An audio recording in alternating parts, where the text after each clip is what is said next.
119వ కీర్తనలోని చిరపరిచితమైన జగత్ప్రసిద్ధమవునో కాదో కానీ మన సహవాసంలో కొనసాగుతున్న వారికి చిరపరిచితమైన వచనం 37వ వచనం చదువుకుందాం. 119:37. వ్యర్థమైన వాటిని చూడకుండా నా కన్నులు తిప్పివేయుము, నీ మార్గముల్లో నడుచుకొనున్నట్లు నన్ను బ్రతికింపుము. చిన్న మాట ప్రార్థన చేసుకుందాం. ప్రేమ కలిగిన మా మహాపరిశుద్ధ తండ్రి, జీవాధిపతి అయిన మా యేసయ్య, నీ వాక్యం పంపించి మీరు మాటలాడండి అయ్యా. నీకు స్తోత్రం. మట్టి పురుగులము నాయన, మేము మంటి వారమని మీరు జ్ఞాపకము చేసుకొనుచున్నారని 103వ కీర్తనలో మీరు చేసే గొప్ప ఉపకారాలలో ఒక ఉపకారంగా చెప్పబడింది. నీకు స్తోత్రం చెల్లిస్తున్నాం. ఈ ఉదయకాల సభ కొంత ఆలస్యంగా ప్రారంభమై నిన్ను స్తుతించుటలో కొంచెం పొడిగించబడి మధ్యాహ్న కాలానికి వచ్చేసాం నాయన. ఈ మధ్యాహ్న వేళ మీరు ఒక్కసారి మమ్మల్ని జ్ఞాపకం చేసుకోండి. అసలు మా ఆరిజిన్ ఏంటో, మా పుట్టుకేంటో మీరు ఒక్కసారి జ్ఞాపకం చేసుకోండి. మీరు మమ్మల్ని బంగారముతోనూ విలువైన పదార్థాలతోనూ మహిమతోనూ మమ్మల్ని చేయలేదు, కానీ మట్టితో చేశారు. మేము మంటి వారమని జ్ఞాపకం చేసుకొని మమ్ములను ఈ భూమి మీద మీ మహిమ కార్యము జరిగించటానికి సైనికురాళ్ళుగా మీరే నియమించి ఉన్నారని, పంపించి నిలబెట్టుకున్నారని మీరు జ్ఞాపకం చేసుకొని మీ పని చేయడానికి మాకు తగిన జ్ఞానము, వివేకము, బలము, సామర్థ్యము కలుగునట్లు నీ వాక్యం పంపించండి తండ్రి. మాకు నీ మాట కావాలి, నీ స్వరాన్ని మేము వినాలి, మీ చిత్తం మాకు అర్థం కావాలి. మీ చిత్తం నెరవేర్చే బలము, శక్తి, సామర్థ్యం నీ కృప ద్వారానే మాకు కలగాలి తండ్రి. పరిశుద్ధాత్మదేవా, ఇదంతా నీవు మాలో జరిగించాల్సిన కార్యమే. నీవు మాలో కార్యం చేయకపోతే మేమేమీ చేయలేము. నీవే గనుక మాకు సహాయం చేస్తే మేము ఏదైనా చేయగలుగుతాము. కొండలు పెకలించగలుగుతాము, దిక్కులు మార్చివేయగలుగుతాం, పరిస్థితులను శాసించి మాకు నీకు అనుకూలంగా తిప్పగలుగుతాం. నువ్వు మాకు తోడుగా ఉండి బలపరిస్తే ఏమైనా చేస్తాం. మీరు ముఖం చాటు చేస్తే మేము ఎందుకు పనికిరాం. సహాయం చేయండి, మమ్మల్ని అందరినీ ఆశీర్వదించండి. ఈ ఆరిలోవా, విశాలాక్షి నగరు, ఈ ప్రాంతాల్లో ఉన్నటువంటి విశాఖపట్నంలో, ఇతర ప్రాంతాల్లో ఉన్న అనేక మందిని దాసులు ఇక్కడికి వచ్చారు. అందరితోనూ మాట్లాడండి. దశమ వార్షికోత్సవం యేసుక్రీస్తు కృపా మందిరములో ఉన్న సంఘము, దైవజనుడు వారు సెలబ్రేట్ చేసుకుంటుండగా వారికి మునుపెన్నడూ ఎరుగనంత గొప్ప దీవెన, ఘనమైన దీవెన, విస్తారమైన దీవెన, మోయలేనంత మహిమాశీర్వాదము వారికి కలిగించమని యేసు నామములో స్తుతించి ప్రార్థిస్తున్నాం తండ్రి. ప్రభువునందు నాకు అత్యంత ప్రియులారా, 119వ కీర్తనలో 37వ వచనములో దావీదు చేసిన ప్రార్థన, వ్యర్థమైన వాటిని చూడకుండా నా కన్నులు తిప్పివేయమన్నాడు. ఆ నెక్స్ట్ సెంటెన్స్లో ఉన్న ప్రార్థన ఏంటంటే, వ్యర్థమైన వాటిని చూడకుండా నా కన్నులు త్రిప్పివేయము, నీ మార్గముల్లో నడుచున్నట్లు నన్ను బ్రతికించుము. ఈ రెండు అనుభవాలకు లింక్ ఉన్నది, సంబంధం ఉన్నది. మొదటిది జరిగితేనే రెండోది జరుగుతుంది. వ్యర్థమైన వాటిని చూడకుండా కళ్ళు తిప్పేసుకోవడం అనేది ఎప్పుడు జరుగుతుందో ఆ వెనువెంట నీకు ఇంకో అనుభవం కలుగుతుంది. నువ్వు దేవుని మార్గాల్లో నడుస్తావు, నడవడానికి బ్రతుకుతావు. నువ్వు దేవుని మార్గాల్లో నడవాలని ఆశపడుతున్నావా? దేవుని కార్యము నీ ద్వారా జరగాలని ఆశపడుతున్నావా? దేవుని చిత్తము భూమి మీద నీ ద్వారా నెరవేరాలని నువ్వు ఆశపడుతున్నావా? ప్రియ సోదరి సోదరుడా, అందుకు నీకేం కావాలి అంటే, చాలామంది సేవకులు, ప్రముఖ దైవజనులు మంచి మంచి విషయాలు చెబుతారు. అయ్యా, నా ద్వారా దేవుని పని జరగాలని ఆశపడుతున్నాను, నా ద్వారా దేవుని చిత్తము మా ఊళ్ళో నెరవేరాలని ఆశపడుతున్నాను, ఏం చెయ్యాలో చెప్పండి అంటే ఎన్నో మంచి విషయాలు చెబుతారు. అయ్యా, ఎక్కువ ప్రార్థనలో గడపాలంటాడు ఒక ఆయన. కరెక్ట్, అది కాదని చెప్పలేం, ప్రార్థన చేయాల్సిందే.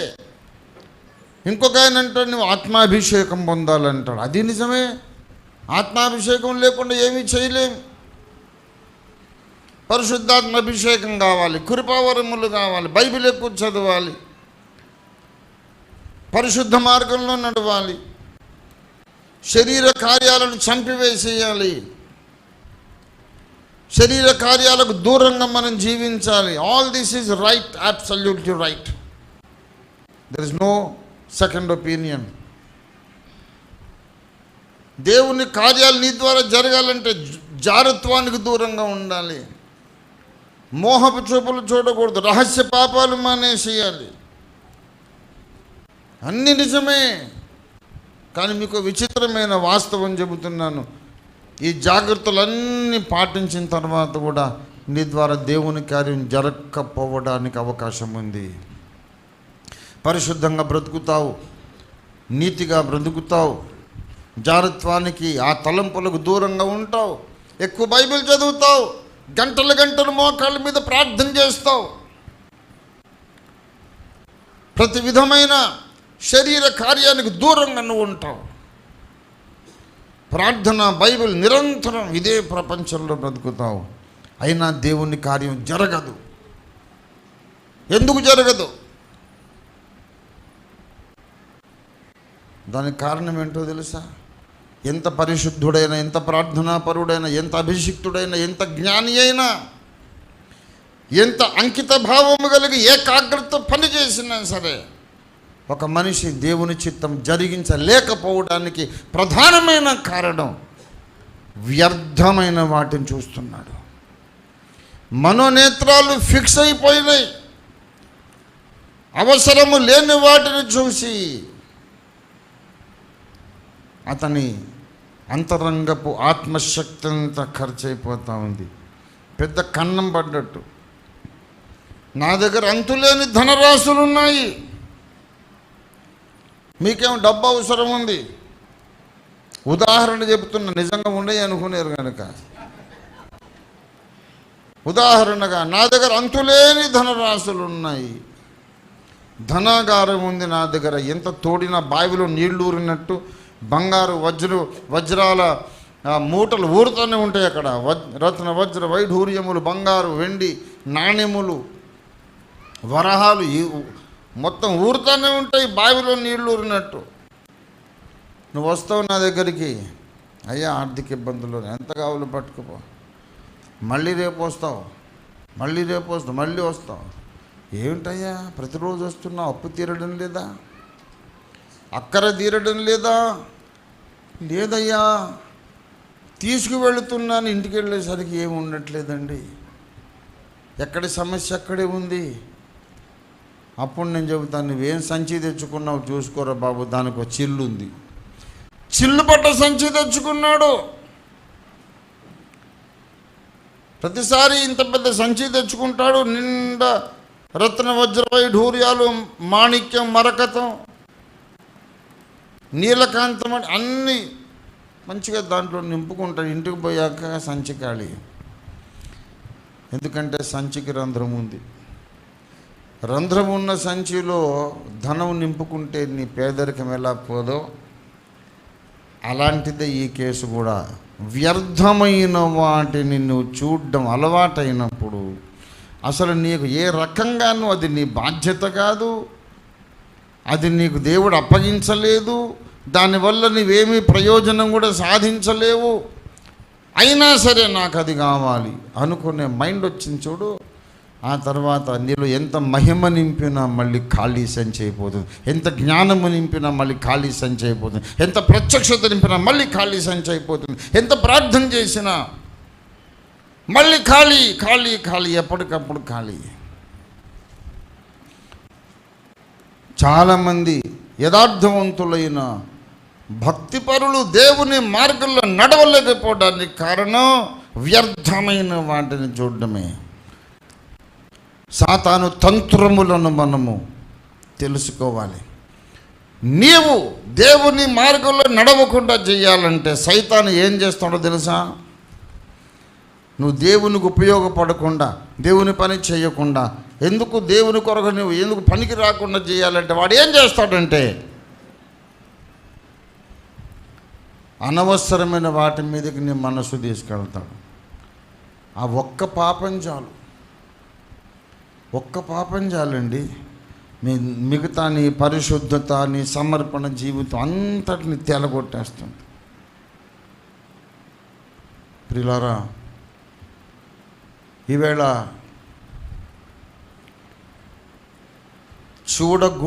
చూడనవసరము లేని పనికిరాని సంగతులను, అవసరము లేని సంగతులను మనోనేత్రాలతో చూసినందుచేత అనేక మంది భక్తుల విశ్వాస జీవితం పాడైపోతుంది.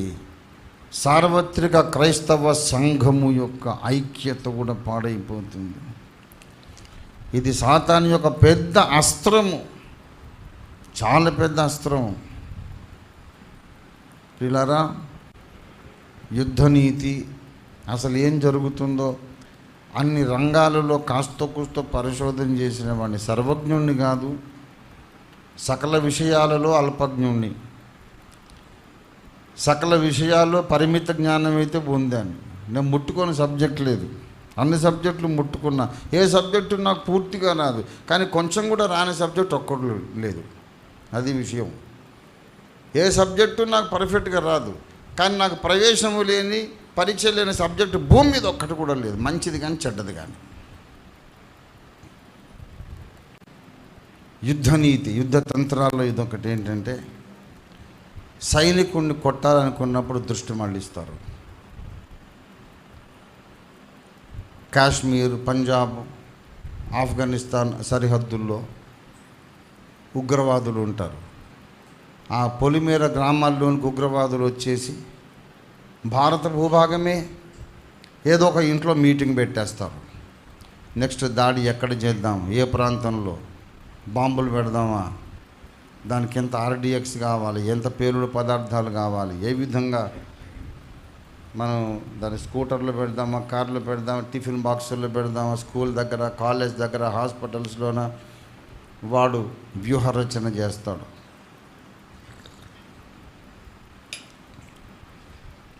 మన సైనికులకు సమాచారం ఎవడో ఇస్తాడు.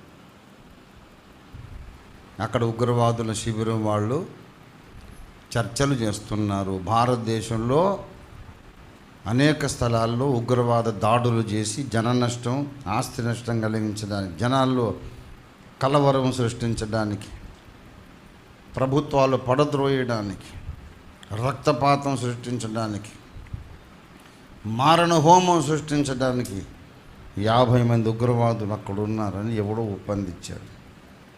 చూస్తే నిజమే. అన్ని వైపుల నుండి చుట్టూ ఒక సర్కిల్ లాగా ఇంటి చుట్టూ ఒక మానవ వలయం ఒకటి ఏర్పాటు చేసి మిషన్ గన్లు పట్టుకొని మెల్లగా దగ్గరికి వస్తుంటూ ఉంటారు. అప్పుడు కూడా ఉగ్రవాదులు తప్పించుకుంటారు. ఎలా తప్పించుకుంటారో తెలుసా? అక్కడ సొరంగాలు ఉండవు, ఏముండదు, అయినా తప్పించుకుంటారు. 50 మందికి 50 మంది చచ్చిపోకుండా ఏదో ఒకరో ఇద్దరో ప్రాణాలు కోల్పోతారు, మిగతా 48 మంది తప్పించుకుంటారు. అందరూ బాగా చదువుకున్న వాళ్ళు, జ్ఞానం కలిగిన వాళ్ళు. అర్థం చేసుకోండి, ఏం చేస్తారో తెలుసా? అక్కడి నుంచి ఒక అందమైనటువంటి ఆడపిల్లను బయటకు పంపుతారు. ఆ ఒంటి మీద సరిగా బట్టలు ఉండవు. అర్ధనగ్నంగా ఆమె బయటకు వచ్చేసి పరుగులెడుతూ ఉంటుంది. ఈమెను వాళ్ళు రేపు చేయడానికి ఎత్తుకుపోతే తప్పించుకుందా తెలియదు, లేకుంటే ఉగ్రవాదుల సభ్యురాలా తెలియదు. కానీ ఈ సైనికులందరూ మగవాళ్ళు కదా, ఆడపిల్ల సరిగా బట్టలు లేకుండా పరిగెడితే అందరి దృష్టి ఒక క్షణమైన అటు పోద్ది కదా, ఆ ఒక్క క్షణం చాలు. అది అమ్మాయి నగ్నంగా వచ్చేస్తా ఈ సైనికులందరూ అటు చూస్తారు. ఈ లోపల వీళ్ళు మిషన్కి అంతా వీళ్ళని దందం కాల్చి పారేస్తారు మొత్తం. మహా అయితే 2 పోతారు, ఇక్కడ 100 మంది పోతారు. అర్థమైందా వ్యూహము? వీళ్ళ అమ్మాయిని అటు చూడకుండా ఉంటే ఆ ఉగ్రవాదుల శిబిరమే నాశనం అయిపోతుంది. కానీ వీడు చూడకుండా ఎందుకుంటాడు? వీడు మగవాడు కదా. పురుషుడు అలాగే నగ్నంగా పరిగెడితే ఆడవాళ్ళందరూ ఈయన చూడరు, చిచ్చి అనుకుంటారు. కానీ మగబుద్ధి ఒకటి ఏడిసిందిగా. ఆడపిల్లలు కొంచెం బట్టలు తొలగిపోయినా సరే వీడు అదే పనిగా చూస్తాం. మొన్న ఒక అమ్మాయి ఏదో చక్కటి పాట పాడింది, చిన్నపిల్ల 13-14 ఏళ్ళ చిన్న అమ్మాయి పాట పాడింది. పురుషుడు పాట పాడితే ఆమెకు ఏదో పాపం భుజం మీద ఇట్లా కొంచెం కట్ చేసినట్టు భుజం ఒక్కటి ఇట్లా ఎక్స్పోజ్ అవుతుంది అన్నమాట. చిన్నమ్మాయే, పెద్ద అమ్మాయి కూడా అయిందో లేదో తెలియదు.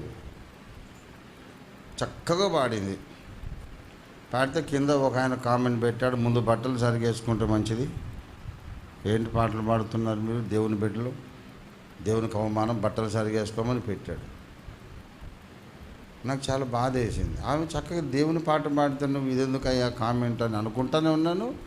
చూస్తుండగానే ఇంకోటి కింద కామెంట్ పెట్టాడు, మీరు ఇంతసేపు అమ్మాయిని చూడటం అనేది పాట మీద మనసు పెడితే ఇంతసేపు అమ్మాయిని చూడటం మానేసి ఆ పాట మీద మనసు పెడితే దేవుని ఆశీర్వాదం వచ్చేది కదా. నువ్వు పాట మానేసి అమ్మాయిని చూస్తావు ఎగదిగా, నువ్వు ఏం పాస్టర్ అయ్యా అని ఆయన తిట్టాడు. తక్కువ నోరు మూసుకున్నాడు. అద్భుతమైనటువంటి పాట పాడింది ఆ బిడ్డ. ఏదో బట్టలు వేసుకుంది చిన్నపిల్ల, ఆమె పెద్ద వయసు వచ్చినటువంటి పెద్ద అమ్మాయి కాదు, చిన్నపిల్లలు ఏదో వేసుకుంటా, దానికి పెద్దంత అభ్యంతరమే ఉన్నది. ఇంత పెద్దోడికి ఆ దృష్టి ఎందుకంటే అదో పాడు దృష్టి. మగబుద్ధి అనేది ఒకటి ఉంటుంది. ఏమండి 70-80 ఏళ్ళలోనూ కూడా పిల్లలు ఆట పట్టిస్తుంటారు, ర్యాగింగ్ చేస్తారు ముసలోని. ఏం తాతయ్య పెళ్లి చేసుకుంటావా అంటే ఎప్పుడు నాకు పిల్లని ఓడిస్తాడు రా అంటాడు. కానీ 80 ఏళ్ళకి పెళ్ళి ఏంట్రా అనడు. ఈ వయసులో పెళ్ళి ఏంట్రా పెదవా, ఇప్పుడు పెళ్ళి ఏంటని తిట్టడు.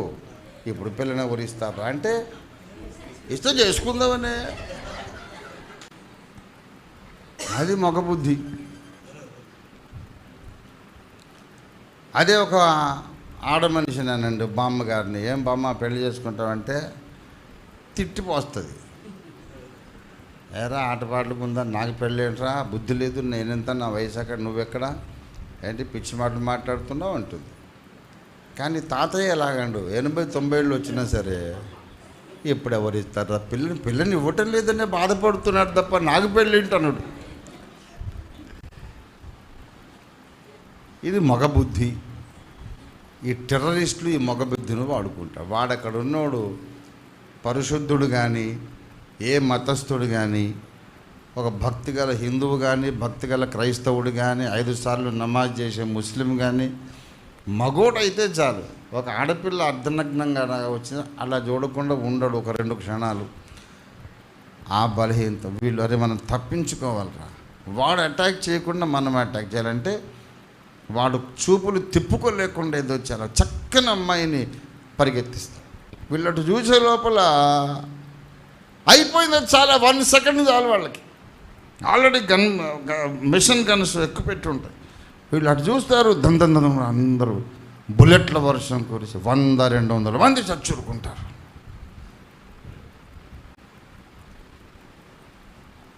అంతకు మించిన ఆరితేరిన వ్యూహాలు ఉన్నాయి సైతాను దగ్గర.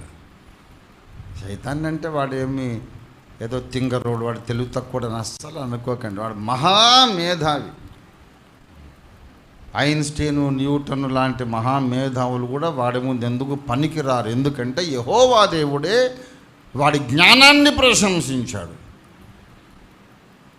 నీవు దానియేలు కంటే జ్ఞానవంతుడవు, నీకు మరుగైనదేది. ఏ మనిషిని ఎక్కడ కొట్టాలో ఎలా కొట్టాలో తెలుసు వాడికి. దేవుని సైన్యాలను పాడు చేయాలంటే వాళ్ళ చూపులు తిప్పేయాలి. ఇది వాడి యొక్క ప్రధానమైన వ్యూహము, తంత్రము. చాలా సీరియస్ మెసేజ్ ఇది. నీకు అవసరము లేని దాని వైపు నువ్వు చూసావంటే అయిపోయావే. గనుక నీవు ఒక తీర్మానం చేయాలి. నాకు అక్కడకు రాని సంగతి నేను అస్సలు పట్టించుకోను. నాకు ప్రయోజనము కానిది, నేను ఆత్మలో ఎదగడానికి, బలపడడానికి, దేవుని పని ముందుకు కొనసాగించడానికి, దేవుని చిత్తము నెరవేర్చడానికి ఉపయోగపడని విషయం నాకేది అక్కర్లేదు. మంచిదైనా అక్కర్లేదు. ఇక్కడొక స్పిన్ వేస్తున్న ప్రసంగంలో నేను క్రికెట్ కూడా ఆడా. మామూలు బౌలింగ్ చేస్తే కొట్టవచ్చు, స్పిన్నర్ బౌలింగ్ చేస్తే కొట్టలేము. కన్ఫ్యూజ్ అయిపోతాడు. నేల టచ్ కాకముందు దాకా ఒక డైరెక్షన్ అనుకుంటాడు, టచ్ అయ్యాక ఇంకో డైరెక్షన్ వస్తుంది. దాన్ని స్పిన్ అంటారు. నేను చెప్పే కదా, అన్ని ఆ సబ్జెక్టులో కొంచెం కొంచెం తెలుసు. ఏ సబ్జెక్టు మొత్తం తెలియదు, అన్నీ కొంచెం కొంచెం తెలుసు కాబట్టి కన్ఫ్యూజ్ అయిపోతున్నారు జనాలు. వీడికి ఎంతవరకు తెలుసో తట్టుకోలేకపోతున్నారు. ప్రసంగంలో ఒక స్పిన్ ఇప్పుడు బాగా గమనించాల. నాకు అవసరము లేని సంగతులు నేను చూడనని మనం తీర్మానం చేసుకోవాలి. అన్నానా లేదా? ఇప్పుడు అన్నానుగా. ఆ వెంటనే ఒక మాట అన్నా. ఏమన్నాను? అద్దెకది మంచిదైనా సరే. అంటే సైతాను ఏం చేస్తాడంటే అవసరమైన దాని నుండి నీ దృష్టి మళ్లించడానికి అవసరము లేని మంచి సంగతులను చూపిస్తాడు. చాలా పెద్ద బద్మాష్ అండి వాడు. వాడు మామూలు బద్మాష్ కాదు. వాడు ఎంత దుర్మార్గుడు అంటే దుష్ట మేధావి. అవసరము లేని మంచి సంగతులు చూపిస్తాడు. ఆ పాఠం మనకు నేర్పడానికే మార్త మరియల గృహంలో యేసయ్య మాట అన్నాడు. చూద్దాం దయచేసి లూకా సువార్త 10వ అధ్యాయము 39-40 వచనాలు. అందుకు ప్రభువు, మార్తా మార్తా 39 అన్నా నేను. ముందైనా 39 అయ్యాక 41 పోదు. మరియను సహోదరి ఉండెను. ఈమె యేసు పాదముల యొద్ద కూర్చుండి ఆయన బోధ వినుచుండెను. అప్పుడు మార్తం వచ్చి విస్తారమైన పని పెట్టుకున్న చేత తొందరపడ్డది. యేసయ్యా ఏమన్నది? నా ప్రభువా, ఒంటరిగా పని చేస్తున్నాను, నా సహోదరి మరియ నన్ను విడిచిపెట్టింది. నీకు చింత లేదా? నాకు సహాయము చెయ్యమని ఆమెతో చెప్పు. ఏంటమ్మా నా ముందు కూర్చొని ముచ్చట్లు వింటున్నావు? వీళ్ళు అక్కకు సాయం చేయని చెప్పు తండ్రి అని చెబుతుంది ఈవిడ. అప్పుడు యేసయ్య అన్నాడు, నీవు అనేకమైన పనులను గూర్చి విచారము కలిగి తొందరపడుచున్నావు కానీ మార్తా, అవసరమైనది ఒక్కటే అన్నాడు. కింద ఫుట్ నోట్లో చూస్తే అనేక ప్రాచీన ప్రతులలో అవసరమైనవి. ఇప్పుడు నేను మిమ్మల్ని అడుగుతున్నాను, అవసరమైనది ఒక్కటే, అవసరమైనవి కొన్నే అన్నాడు. ఇప్పుడు ఆ అవసరమైనది ఏదో మరియమ్మ ఏర్పరచుకుంది. ఏంటి అవసరమైంది? యేసయ్య మాటలు వినాలి. యేసయ్య పాదాల దగ్గర కూర్చుండి ఆయన స్వరాన్ని వినాలి. ఇది అవసరమైంది, ఇది మంచిది. మార్తా, నీవు అనేక పనులు పెట్టుకొని అనవసరంగా తొందరపడుతున్నావు అన్నాడు. ఇప్పుడు మార్తమ్మ పెట్టుకున్న పని చెడ్డ పనే మంచి పనే అని నేను మిమ్మల్ని అడుగుతున్నాను. మార్తమ్మ యేసయ్య దగ్గర కూర్చోకుండా అవతల ఏం చేస్తుంది? యేసుప్రభు వారు వస్తే ఒక్కడే రాడు, ఆయన వెంట పటాల 30-40 మంది ఉంటారు. ఎప్పుడు శిష్యులే 12 మంది, ఈయనొకడు 13, వెంట చాలామంది ఉంటారు. మరి ఇంతమంది ఏం తింటారు? మరి అందరూ కలిసి కూర్చొని భజన చేసి అందరు బోధ వింటూ ఉంటే అన్నం టైం అయింది, భోజనం టైం అయింది, గిన్నెలు ఖాళీ, పస్తుండి వెళ్ళిపోతారా? బోధకుడిని పిలిచింది మార్తమ్మ, మరియమ్మ కాదు. మరియమ్మ పిలవలేదు, మార్త పిలిచింది. ఇంటికి పెద్దది అక్కయ్య, ఈ అమ్మాయి మరియ చిన్నది, ఇంకా చిన్నోడు లాజరు. ఆ మార్గంలో దాటి వెళుతుంటే ఎదురెళ్ళి అడ్డొచ్చి ప్రభువా ప్రభువా నా ఇంటికి రమ్మని బలవంతం చేసి, రా తండ్రి నా ఇల్లు దాటిపోదు రమ్మని బలవంతం చేస్తే యేసయ్య ఇంట్లోకి వచ్చాడు. చేర్చుకున్నది 38. ఆయనను మార్త అనే ఒక స్త్రీ తన ఇంట చేర్చుకున్న పని ఎవరు చేశారంటే మార్త. చేర్చుకున్నది కాబట్టి మరియమ్మకు యేసయ్య పాద సన్నిధి దొరికింది. మార్తమ్మ పిలవలేదు అనుకో, మరియమ్మకు యేసయ్య సన్నిధి ఎక్కడ దొరుకుతుంది? దొరకదుగా. కాబట్టి మార్తమ్మ మంచి పని చేసింది. బోధకుడికి, రక్షకుడికి నేను సేవ చేయాలని ఇంట్లోకి పిలిచింది. చూస్తే 10-15 మంది ఉన్నారు, 20 మంది ఉండొచ్చు ఒకవేళ. అందరికి భోజనం పెట్టాలి కదా. ఇంట్లోకి రమ్మన్నావమ్మ, ఏం లేదా భోజనం, ఆకలేస్తుందని అడిగితే అప్పుడు ఏం చేయాలి? పరువు పోదు, దోషం కాదు. రక్షకుడిని పిలిచి పస్తుంచి పంపించేస్తాం మనం. లోపలికి వెళ్ళి ఇంకా అంట్లు తోమడం, భోజనం సిద్ధం చేయడం, రొట్టెలు చేయడం ఏదో చేస్తాం. ఒక్కతే ఇంతమందికి ఎన్ని రొట్టెలు చేయాలి? చూస్తే చెల్లెమ్మేమో అక్కడ కూర్చొని ఆయన మాటలు వింటూ ఉంది. వచ్చి అడిగింది, యేసయ్య దానికి చెప్పరా, అక్కయ్యకి సాయం చేయమని. అప్పుడు అన్నాడు యేసయ్య, అవసరమైంది ఒక్కటి అన్నాడు. ఇప్పుడు నేను మీకు ప్రశ్న వేశాను, మార్తమ్మ అక్కడ లోపల చేసే పనులు ఏమన్నా చెడ్డ పనులా? వ్యభిచారమా, నరహత్య, అబద్ధాల, దొంగతనమా, ఇంకేమన్నా మత్తు మందు తాగుతాం? ఏం చేస్తున్నామే? చేసేది మంచి పని, కానీ అవసరము లేని మంచి పని. అవసరము లేని మంచి పని కూడా పాపంతో సమానమే.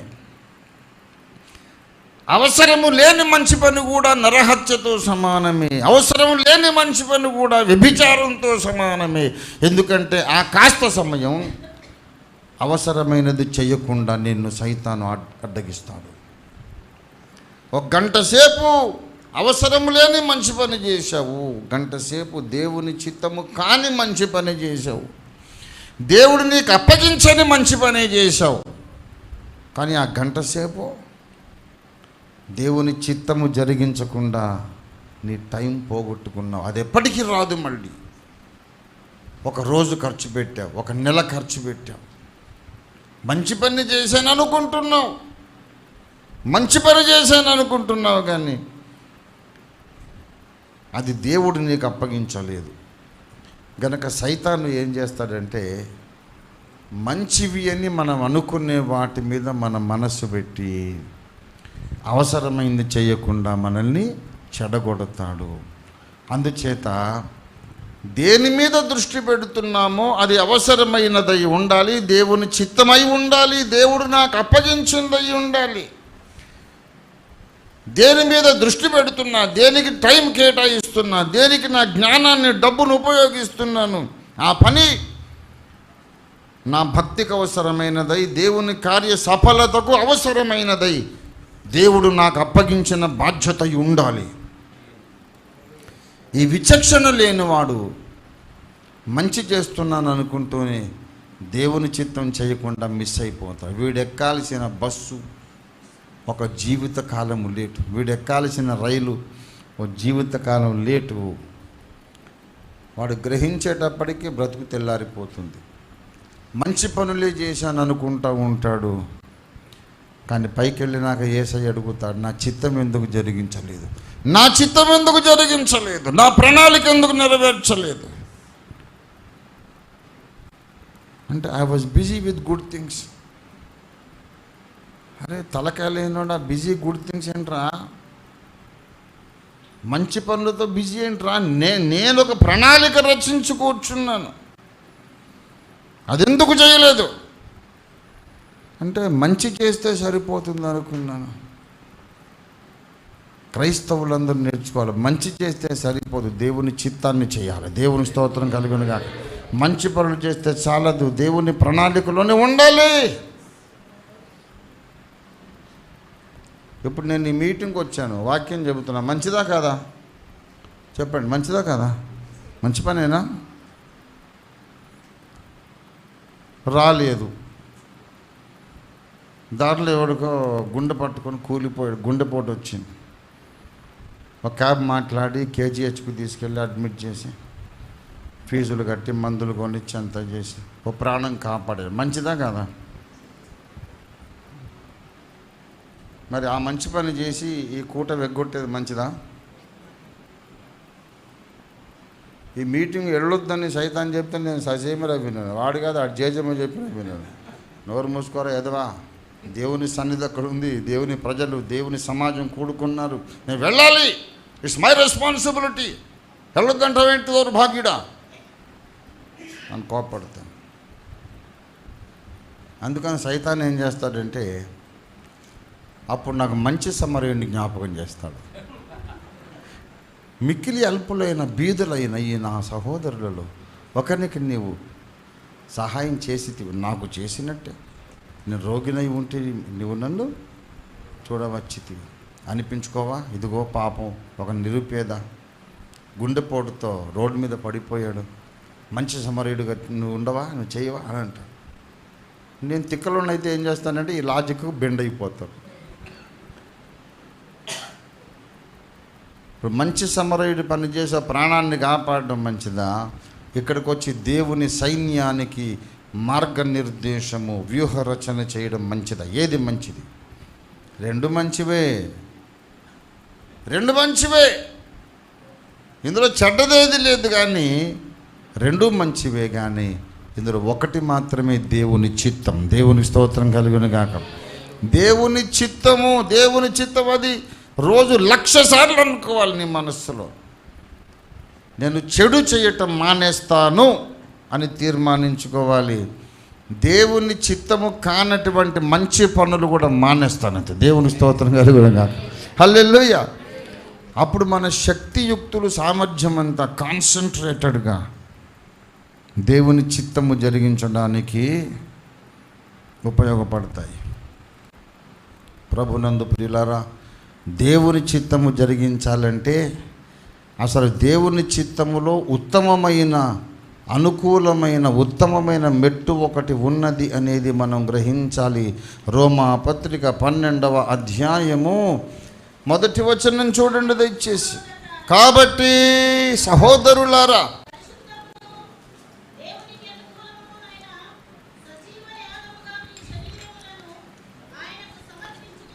పరిశుద్ధమును దేవునికి అనుకూలమైన సజీవయాగముగా మీ శరీరములను దేవునికి సమర్పించుకొనుడని దేవుని వాత్సల్యమును బట్టి మిమ్మల్ని బతిమాలుకొనుచున్నాను.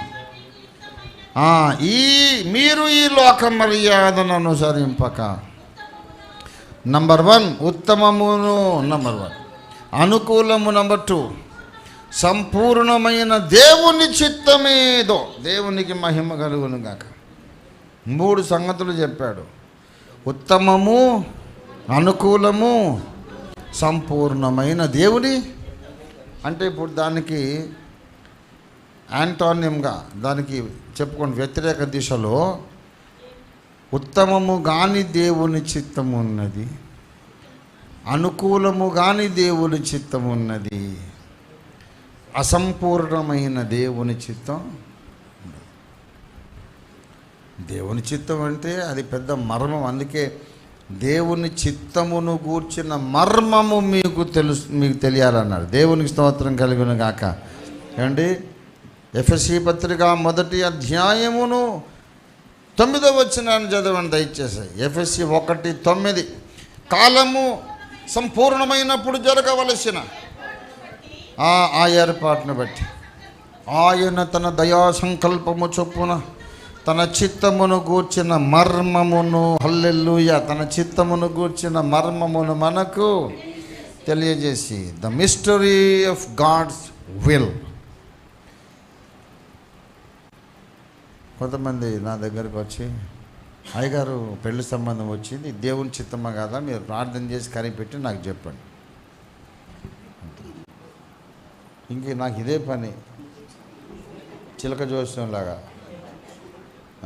వీడి సంబంధాలు చూసుకుంటారంట. దేవుడిని అడిగి, ప్రభా ఇది దేవుని చిత్తమా కదా చెప్పు అని. దేవుడు అలా చెప్పడు.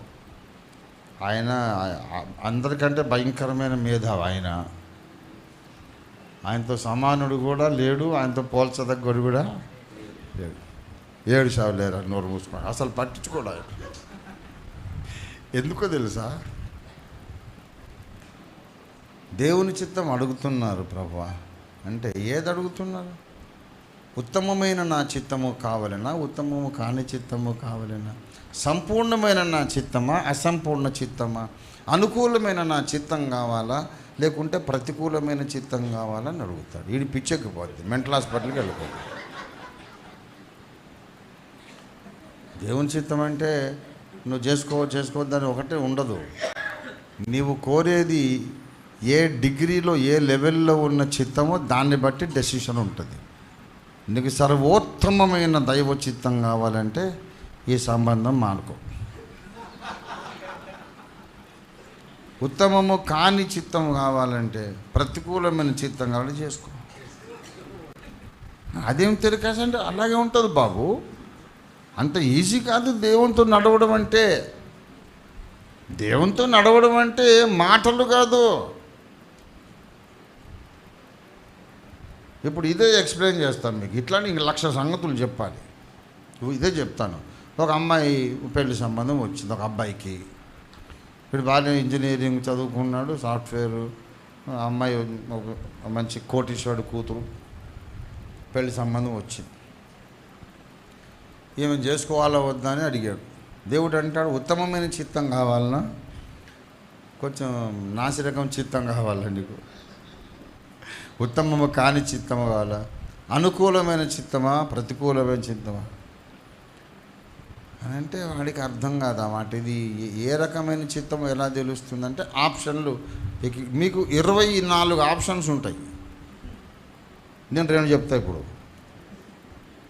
24 పెద్దలు ఉన్నారని చెప్పా కదా, నాకు 24 బ్రెయిన్స్ ఉన్నాయని చెప్పా కదా, అందుకే 24 ఇక్కడ. ఈ పెద్ద లెక్క. ఇది పరలోకానికి వెళ్ళిన తర్వాత అర్థమవుద్ది ఈ పిచ్చోడు ఏం చెప్తున్నాడు అనేది. ఇప్పుడు అర్థం కాదు. ఆ 24 ఆప్షన్స్లో 2 చెప్తా ఇప్పుడు నేను. వీడు ఏమనుకుంటాడంటే, ఈమెను పెళ్లి చేసుకొని కోట్లాస్తి కలిసి వస్తుంది కనుక నేనే ఒక మిషనరీ సంస్థ పెట్టి 1000 మందికి జీతాలు ఇచ్చి సువార్త ప్రకటింపజేస్తాను. ఇది మంచి ఉద్దేశమే కదా. ఇది వాడి యొక్క ఎక్స్పెక్టేషన్. అయితే దేవుడు అంటాడు, అది నా ఉత్తమమైన చిత్తము కాదంటాడు. ఉత్తమం కాకపోవడానికి ఎన్నో కారణాలు. ఆమె పెళ్ళి నేను చేసుకుంటుంది కానీ ఇంకోటితో సంసారం చేస్తుంది. ఆమెకున్న పాత బాయ్ ఫ్రెండ్ అది కలిసి నిన్ను చంపేస్తున్నారు. ఊరికే పబ్లిక్ ముసుగు కోసం పెళ్లి చేసుకుంటుంది. పెళ్లి చేసుకుంటుంది కానీ ఆస్తి మీద నీకు హక్కులు ఉండవు. ఇంట్లో నౌకర్లాగా చూస్తారు. నువ్వు అనుకున్న సేవ చేయలేవు. ఎన్నో కారణాలు. ఫ్యూచర్ దేవునికి తెలుసు, ఆమె హృదయం దేవునికి తెలుసు. ఇప్పుడు నీకే ఇంత ప్లానింగ్ ఉంది. నేను ఆమె కోటీశ్వరుడు కూతురు కానీ పెళ్లి చేసుకుంటే కోట్లు వస్తాయి దేవుని. మరి వాళ్ళ నాన్నకు దానికి ఏం ప్లాన్ ఉండదా? ఎర్రి ముఖాలు వేసుకొని ఎవడొస్తాడు కట్టబెట్టేసి అంత ఇచ్చేద్దామని చూస్తారు. అక్కడ పోయాక నువ్వు నీ ప్లాన్ తిరగబడుతుంది.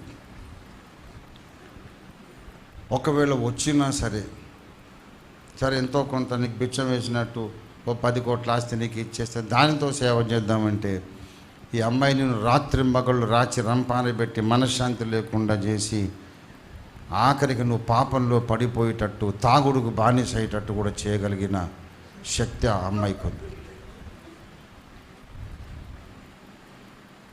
కనుక నువ్వు అనుకున్న ప్లాన్ మంచిదిగా కనబడుతున్న ఒక గొప్ప ప్రమాదం. మంచిగానే కనబడుతుంది కానీ ఘోరమైన గొయ్యి. ఒరే పిచ్చి మొఖం, నువ్వు ప్లాన్ చేయకు, ఎప్పుడు గొయ్యిలో పడతావు. ఉత్తమమైన చిత్తం కావాలంటే ఆ కోటీశ్వరుడి సంబంధం వదులుకోకత అంతే. ఎందుకు తెలుసా? దేవుడు ఒక జెనెటిక్ ఇంజనీర్. నీ తాత ముత్తాతల వంశ లక్షణాలతో ఇంకో నిరుపేద ఒక అభిషిక్తురాలైన యవనస్తురాలు ఉన్నది, పరిశుద్ధాత్మ పూర్ణురాలు. ఆమెను నీకు పెళ్లి చేస్తే ఆమె జీన్స్ నీ జీన్స్తో ఒక ఏలియాను పుట్టించాలని దేవుడు అనుకున్నాడు. ప్రపంచానికి ఒక ఏలియా దొరుకుతాడు. ఇందులో ఉత్తమమైన చిత్తం ఏది నాకు చెప్పండి? వాడు ముందు అనుకున్న ప్లాన్ మంచిదే కానీ దేవుడు ఒక మోషేను ఒక ఏలియాను పుట్టిద్దామనుకున్న ఉత్తమ ప్రణాళికకు వ్యతిరేకము. కనుక ప్రతికూల చిత్తం అది. పెళ్ళంటూ జరిగిన తర్వాత వీడు బైండ్ అయిపోతాడు. వాక్య క్రమశిక్షణ కిందికి రావాలి. పెళ్ళంటూ చేసుకున్నావుగా, పురుషులారా మీ భార్యలను ప్రేమించు, దానికి బైండ్ అయి ఉండాలి. కలిసి రావట్లేదని వదిలేయడానికి అవకాశం లేదు. వ్యభిచార కారణాన్ని బట్టి తప్ప భార్యను వదలటానికి వీలు లేదు. ఆమె వ్యభిచారం ఒక్కటి చేయదు, మిగతావన్నీ చేస్తుంది.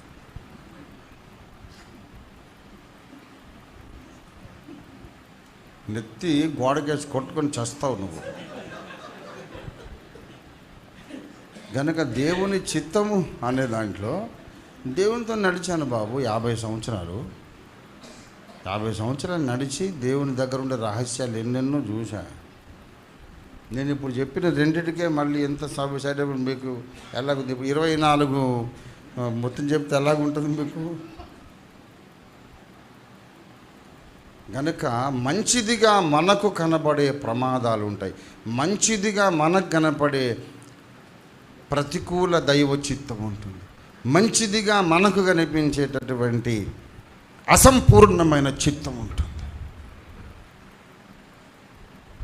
ఈ ఏర్పాటు ఐడియా అంత బాగాలేదు, కోట్లు నష్టమైపోతుంది, ఆ పిల్ల కూడా ఏం అందంగా లేదు అనుకొని నీకు అనిపిస్తుంది చూడు. అక్కడి నుంచి ప్రపంచాన్ని కదిలించే ఒక ఏలియా బుట్టుకొస్తాడేమో తెలియదు.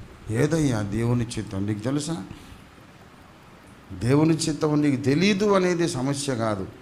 ఉత్తమమైన చిత్తానికి మాత్రమే నేను తలుపులు తెరుస్తాననే సంకల్పం నీకు లేకపోవడం అసలు problem. You simply want the will of God.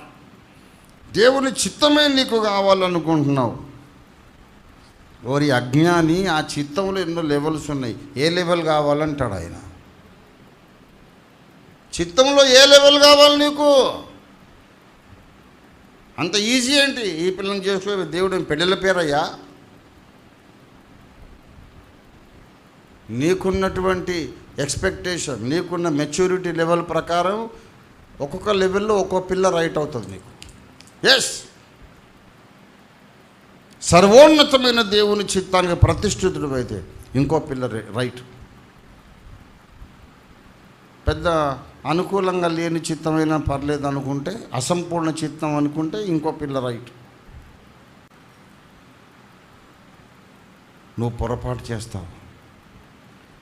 పొరపాటు చేసిన తర్వాత మన దేవుడు ఎంత సర్వశక్తిమంతుడంటే ఈ పొరపాటును కూడా నిజంగా పశ్చాత్తాపడితే ప్రపంచానికి ఆశీర్వాదంగా మార్చేస్తాడు ఆయన. దేవుని స్తోత్రం కలిగిన. అది లాంగ్ రన్లో అవుతుంది, వెంటనే కాదు, లాంగ్ రన్లో అవుతుంది. దానికి 25-30 ఏళ్ళు పడుతుంది. నువ్వు తప్పు చేసావు, ఆ తప్పును కూడా ప్రపంచానికి పాఠంగా, ఒక ఆశీర్వాదంగా నిన్ను నల్లగొట్టడానికి, పరిశుద్ధపరచడానికి, ఇంకా ఉన్నత అభిషేకం నీ మీదకి రావడానికి, వేరే వాళ్ళను జ్ఞాన మార్గంలో నువ్వు నడిపించే శక్తి నీకు రావడానికి వాడుకుంటాడు, నేను చెక్కడానికి వాడుకుంటాడు. మన పొరపాట్లను కూడా తన చేతిలో పనిముట్లుగా వాడుకునే మహాదేవుడు యేసయ్య. దేవుడికి స్తోత్రం కలుగును. హల్లెలూయా. కానీ ఆ లోపల నీ బ్రతుకు తెల్లారిపోతుంది, ఎంత నష్టమైపోతుంది. ఉత్తమమైన చిత్తం ఏదో మీరు తెలుసుకోండి. అందుకేమంటాడు, దేవుని చిత్తమును గూర్చిన మర్మమును. పెద్ద మర్మం బాబుది. దేవుని చిత్తం అనే దానికి ఎన్నో ముడిపడి ఉంటాయి.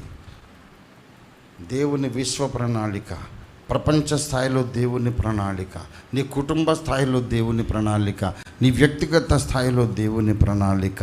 నీ వ్యక్తిగత స్థాయిలో దేవుని ప్రణాళిక నెరవేరిన తర్వాత, యేసుక్రీస్తు సారూప్యంలోకి నువ్వు వచ్చిన తర్వాత, వధువు సంఘంలో ఏ అంగములో నువ్వు ఉంటావో ఆ గోల్ చూసుకుంటాడు ఆయన. నీ వ్యక్తిగత జీవితంలో దేవుని చిత్తం నెరవేరిన తర్వాత నువ్వు ఏ షేపులోకి వస్తావు, ఆ రూపంలో నీవు వధువు సంఘంలో తలలో ఉంటావా, కాళ్ళలో ఉంటావా, పొట్టలో ఉంటావా, నిన్ను అక్కడ దేవుడు పెట్టి. దానికంతా లింక్ మన బుద్ధికి మించిన సంగతులు. దేవుడు అందుకే వెళ్ళిపోయి సమీపించడాన్ని తేజస్సులో కూర్చుంటాను. నిన్న మొన్న ఏదో ప్రసంగంలో చెప్పాను నేను, సమీపించడానికి తేజస్సుడు ఎందుకున్నావు అని అడిగాను.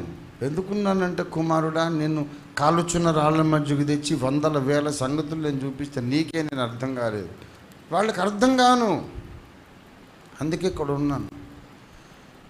దేవుడు మనకు అర్థం కాడు, దేవుని ప్రేమ మనకు అర్థం కాదు.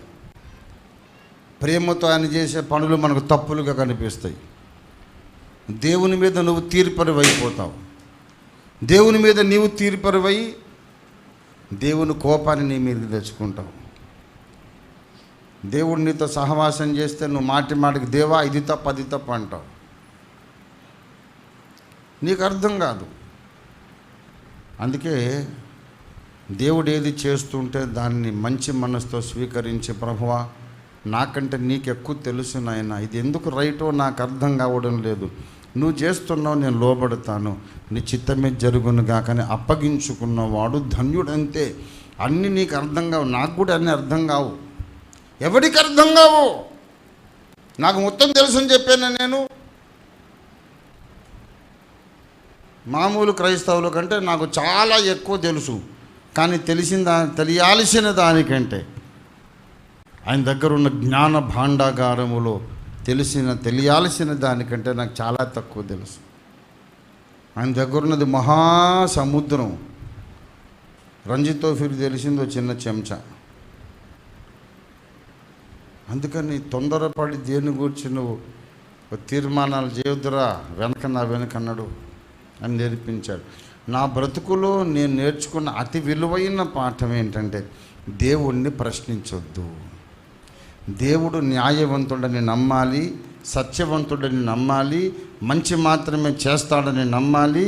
దేవుని జ్ఞానము మనకు అర్థం కానప్పుడు, ఆయన చేసే పనులు వెర్రి పనులుగా మనకు కనిపించినప్పుడు, దేవుని పనులు వెర్రి పనులుగా అన్యాయముగా మనకు కనిపించినప్పుడు, మనుషుల జ్ఞానము కంటే కోట్ల రెట్లు ఎక్కువ జ్ఞానం, ఎక్కువ న్యాయం ఆ చర్యల్లో ఉన్నది. దేవుని వెరితనము మనుషుల జ్ఞానము కంటే జ్ఞానము గలది. దేవుని వెరితనము జ్ఞానం గలదంటే అర్థం ఏంటి? వెరితనం ఉన్నదని కాదు. దేవుడికి వెర్రిగా కనబడే అకేషన్స్ ఉంటాయి. నీ దృష్టికి అలా కనబడుతుంది. అప్పుడు బ్లైండ్గా నమ్ముతాను నేనైతే, ఇది దేవుడు చేసేది బిల్కుల్ గలత్ హై, తప్పు ఇది అని అనిపిస్తుంది నాకు. కానీ ఇందులో చాలా గొప్ప న్యాయం ఉంది. అది పైకి వెళ్ళినాక నాకు తెలుస్తుంది, ఇప్పుడు తెలియదు. I'm willing to wait till I go up. పైకి వెళ్ళేదాకా వెయిట్ చేయడానికి ఇష్టపడుతున్నాను. అదే భక్తి.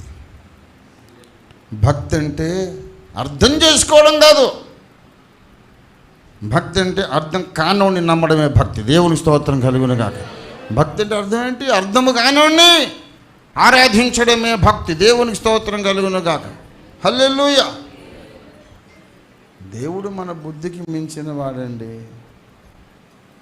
నేను 6 ఏళ్ల వయసులో ప్రభువుని నా హృదయంలోకి అంగీకరించి నెక్స్ట్ డేనే ప్రార్థన మొదలుపెట్టా. ఇప్పుడు 63 ఏళ్ళు అంటే 58 సంవత్సరాల, ఇప్పుడు 57 ఏళ్ళు దేవునితో ప్రతిరోజు నేను దేవునితో నేను మాట్లాడిన రోజు లేదు, దేవుని స్వరం నేను వినని రోజు లేదు. 57 సంవత్సరాలు. ఇది నాకు గొప్ప కాదు. దేవుని గొప్పతనం ఏంటంటే ఇన్నేళ్ళు నడిచినా నాకు ఆయన కాలి గోరు కూడా అర్థం కాలేదు, అంత గొప్పడు ఆయన. నేను చెప్పేది నా గొప్పలు చెప్పుకోవడం కాదు, దేవుడు ఎంత అగోచరుడో చెప్తున్నా. 57 ఏళ్ళు కాదు, పక్కన 0 పెట్టండి, 570 ఏళ్ళు అయినా సరే ఇంకా ఒక గోరు కూడా అర్థం కాదు, అంత మహాదేవుడు ఆయన. ఎప్పటికీ అర్థం కాడు, అయినా ఆయన ఎంతైనా నమ్మదగిన వాడు. దేవుని స్తోత్రం కలుగును గాక. The wisest thing you can do is trust God all the time, under all circumstances trust God. సర్వకాల సర్వావస్థలలో దేవుని మీద ఆధారపడు. అంతకన్నా నువ్వు చేయగలిగే తెలివైన పని లేదు లేదు లేదు. ప్రేమించు. భక్తి అంటే అర్థం కానోడిని ప్రేమించడం, అర్థం కానోడికి లోబడ్డం, అర్థం కానోడిని వెంబడించడం, మనకు అర్థం కానోడి ఇచ్చే ఆజ్ఞలు పాటించడం, అది భక్తి. అన్నిటిని ప్రశ్నించి ఇది ఇలాగెందుకు, అది అలాగెందుకు, నాకు నచ్చలే కదా. నచ్చడమేంటో, నీకు నచ్చినవేంటో పుచ్చు కదవా, నీకు నచ్చడమేంటి అసలు?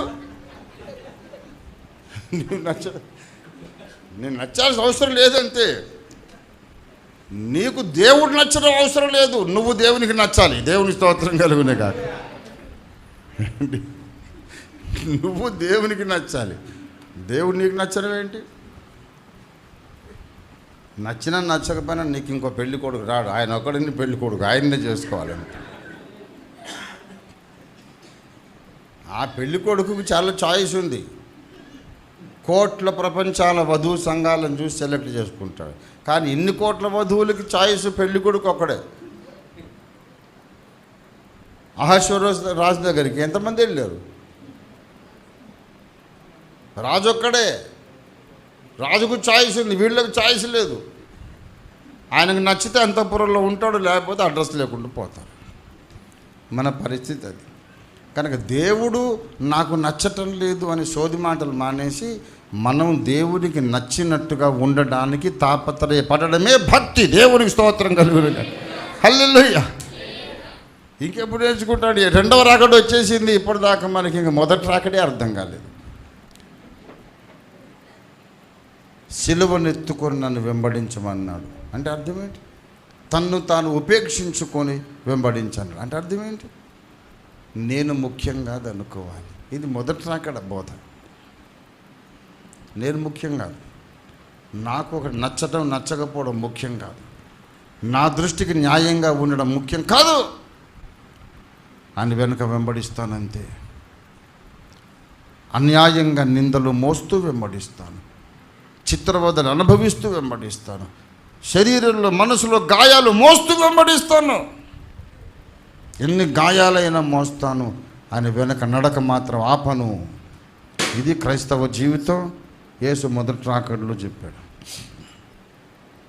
2వ రాకడ దగ్గరకు వచ్చేసింది. మొదటి రాకడలో చెప్పిన మాట 2వ రాకడ దాకా అర్థం కాలేదు. ఏమండి, వాడు బిఏ పరీక్షలో కూర్చొని ఏబిసిడీల్ని ప్రశ్నిస్తాడులాగా, ఇట్లా ఎందుకు రాయాలి, ఇలాగ పైకి అంటే అడ్డగింత నేను ఎలాగెందుకు రాస్తాను? అసలు ఇలా రాయమని కనిపెట్టినోడు ఎవడు? దానికి ప్రమాణం ఏంటి? నేను వీలాగా రాసి అడ్డగీత పెడతాను. ఇది నా దృష్టిలో ఇది కిందకి వీలాగా రాసి అంటే మెంటలోనే వెళ్ళిపోమని పంపించేస్తారు తప్ప వాడిని ఎవడు పరీక్షలో కూర్చొనివ్వరు. నువ్వు బేసిక్స్ ప్రశ్నించొద్దు. ఇలాగెందుకు అలాగెందుకు అని అడగడం తెలివి కాదు. బేసిక్స్ ప్రశ్నించొద్దు. యేసయ్య మన జీవితాలకు ప్రభువు, విశ్వానికి ప్రభువు. ఆయన్ని అడిగే హక్కు నాకు లేదు. ఆయన ఏమి చేస్తే అదే రైట్. పైకి వెళ్ళిన తర్వాత లాజికల్గా నీకు అన్నీ నిరూపిస్తాడు ఆయన. ఒకనొక సమయం రాబోతుంది, నేను ఎరుగబడిన ప్రకారము సంపూర్ణంగా అన్నీ ఎరుగుతానన్నాడు. దేవునికి స్తోత్రం కలుగునుగా. హల్లెలూయా. ఇప్పటి జీవిత కాలంలో దేవుణ్ణి గూర్చిన సంపూర్ణ జ్ఞానం మనకు రావడం అసాధ్యం. దానికి నీకు మహిమ శరీరం కావాలి. ఎందుకు కూడా చెప్తాను నేను. ఎందుకు రాదు ఎందుకంటే చెప్తాను. పెద్ద క్లాస్ అయిపోయి ఈ రాత్రి అయిపోద్ది, మళ్ళీ తెల్లారిపోతుంది. చెప్పగలను, కానీ చెప్పగలిగిందల్లా చెప్పడం కాదు ప్రవక్త పని. దేవుడు చెప్పమన్నది చెప్పడమే ప్రవక్త పని. ఇందాక చెప్పినట్టు మంచిదల్లా చేయడం కాదు, దేవుని చిత్తము చేయాలి. అలాగే తెలిసిన మంచి మాటలన్నీ చెప్పడం కాదు. ఈ టైంకి ఏది అవసరమని ఆయన అంటే అది చెప్పాలి. కొన్నిసార్లు నాకు తెలిసిన గొప్ప జ్ఞానం ఏదో చెప్దామని ఉపక్రమిస్తాం మధ్యలో, ప్రసంగం మధ్యలో సొంతగా స్పిన్ వేసి వీళ్ళందరికీ తెలియాలి నాకు ఎంత గొప్ప జ్ఞానం ఉన్నదో అని. దేవుడిచ్చిన సబ్జెక్ట్ ఒకటి ఎలాగ వెళ్తుంటే అప్పుడప్పుడు పక్కదారులు పోతుంటా నేను కూడా. దేవుడు పైనుంచి అరుస్తాడు, చాలే బోడి తెలివి, అటెవడు వెళ్ళమన్నాడు రా, నేను చెప్పిన రూట్లో ఉండు, పట్టాలు దిగుతావేంటి అని చెవి పిండుతాడు. ఇప్పుడు చెవి పిండుతాడు అనే సంగతి 35 ఏళ్ల కిందట కూడా చెప్పాను. కొన్ని ప్రసంగాల్లో రికార్డెడ్గా ఉంది. పిండుతాడు ఇలా, చాలే అని. అది సేమ్ మా అమ్మ పిండినట్టు ఉంటుంది. అప్పుడు ఆ పాయింట్ మధ్యలో వదిలేసి అమ్మో పెద్దాన్ని కోప్పడుతున్నాడని మళ్ళీ అసలు ట్రాక్ మీదకి వస్తాడు. దేవుడు చెప్పమన్నది చెప్పాలి, చెయ్యమన్నది చెయ్యాలి. అందులో కూడా మరి ఉత్తమమైన చిత్తం ఏదో బాగా వినాలి. ఉత్తమమైన చిత్తం ఏదో, ఉత్తమము కాని చిత్తం ఏదో మనకు ఎలా తెలుస్తుంది? ఇంతకుముందు అన్నాను కదా, నీ ఉన్న లెవెల్ను బట్టి నీకు ఉత్తమమైన చిత్తం కావాలంటే ఒక అమ్మాయి రైటు, ఒక ఉద్యోగం రైటు, ఒక వ్యాపారం రైటు. ఉత్తమము కాని చిత్తము కావాలంటే ఇంకొక అమ్మాయి, వేరే వ్యాపారం రైటు. మరి ఇది ఎలా నిర్ణయించబడుతుంది అంటే నీ స్వచిత్తము ఎంత మేరకు చచ్చిందో దాన్ని బట్టి. నీ స్వచిత్తం మొత్తం చచ్చిపోతే నీకు సర్వోత్తమమైన చిత్తమే కావాలనిపిస్తుంది. నీ స్వచిత్తాన్ని మొత్తం చంపుకోకుండా అప్పుడప్పుడు నీ సొంత అభిప్రాయాలు, నీ ప్రిఫరెన్సులు కూడా పెడితే అప్పటికి దేవుని బిడ్డవే, ఏం సైతాన్ బిడ్డవు కాదు, కానీ ఉత్తమమైన చిత్తం నీకు దొరకదు. కొంతమంది నాకు చాలా నవ్వొచ్చే సంగతి అండి. నేను మామూలు మనిషిని, ఆదాము కొడుకుని, నాకు పాపం అంటే తెలుసు, పడిపోవడం తెలుసు, లేవడం తెలుసు, అన్నీ తెలుసు నాకు. మనిషినే కానీ నేనే మెల్కిసెదకుని కాదు, బయట నుంచి పైనుంచి ఊడిపడలేదుగా. ఏమండి, నా ముందుకు వస్తేనే పప్పులు ఉడకవు. మొన్న ఒక తండ్రి నా దగ్గరకు వచ్చి అడుగుతున్నాడు, 4 సంబంధాలు ఉన్నాయండి, మా స్వచిత్తం ఏమీ లేదండి. ఈ 4గిట్లో ఒకరు కోటీశ్వరుడు కూతురు, ఒక గవర్నమెంట్ ఉద్యోగి కూతురు, ఇంకొక అమ్మాయి ఏమో తల్లిదండ్రి లేదు, బీదరాలు. ఇలా 4 సంబంధాలు. మీరు ఏది చెప్తే అది ఓకే. ఈ గుడిసెల్లో నిరుపేద అమ్మాయి అయినా నాకు ఓకే. నాకేదో తేడా కనపడింది. మరీ చాలా గొప్ప భక్తులకు మాట్లాడతాడేంటిది, నిజమా ఉన్నా? నాకు వివేచన వచ్చింది, కాదని ఎంక్వైరీ చేస్తే ఈ 4 ఆప్షన్స్ ఇచ్చాడు. ఏది చెప్పినా దేవుని చిత్తం. నా దేవుని లేదు, కోటీశ్వరరాలు వద్దు, ఇదే చేసుకుంటాను అంటున్నాడు కదా. పరిశోధన చేశాను, ఆ 4 సంబంధాలు వీళ్ళ సొంత కులమే. అంటే కులం దాటిపోకూడదనే ప్లాన్లో ఉండి అందులో దేవునికి ఆప్షన్స్ ఇస్తున్నాడు. బోడి తెలివి కాదు.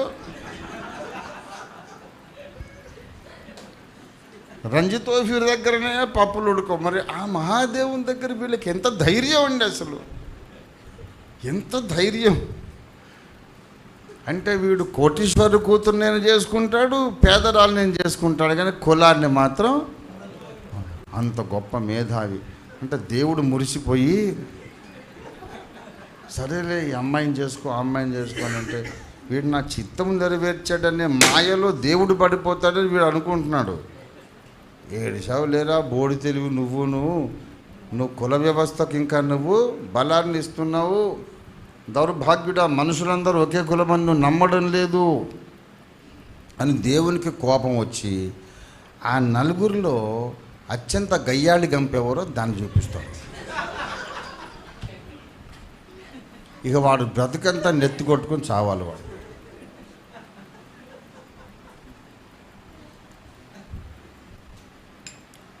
ఇంట్లో గొడవలు, కాపురం లేదు, ప్రతిరోజు యుద్ధమే. అప్పుడు వస్తాడు, ఏంటండి పాస్టర్ గారు,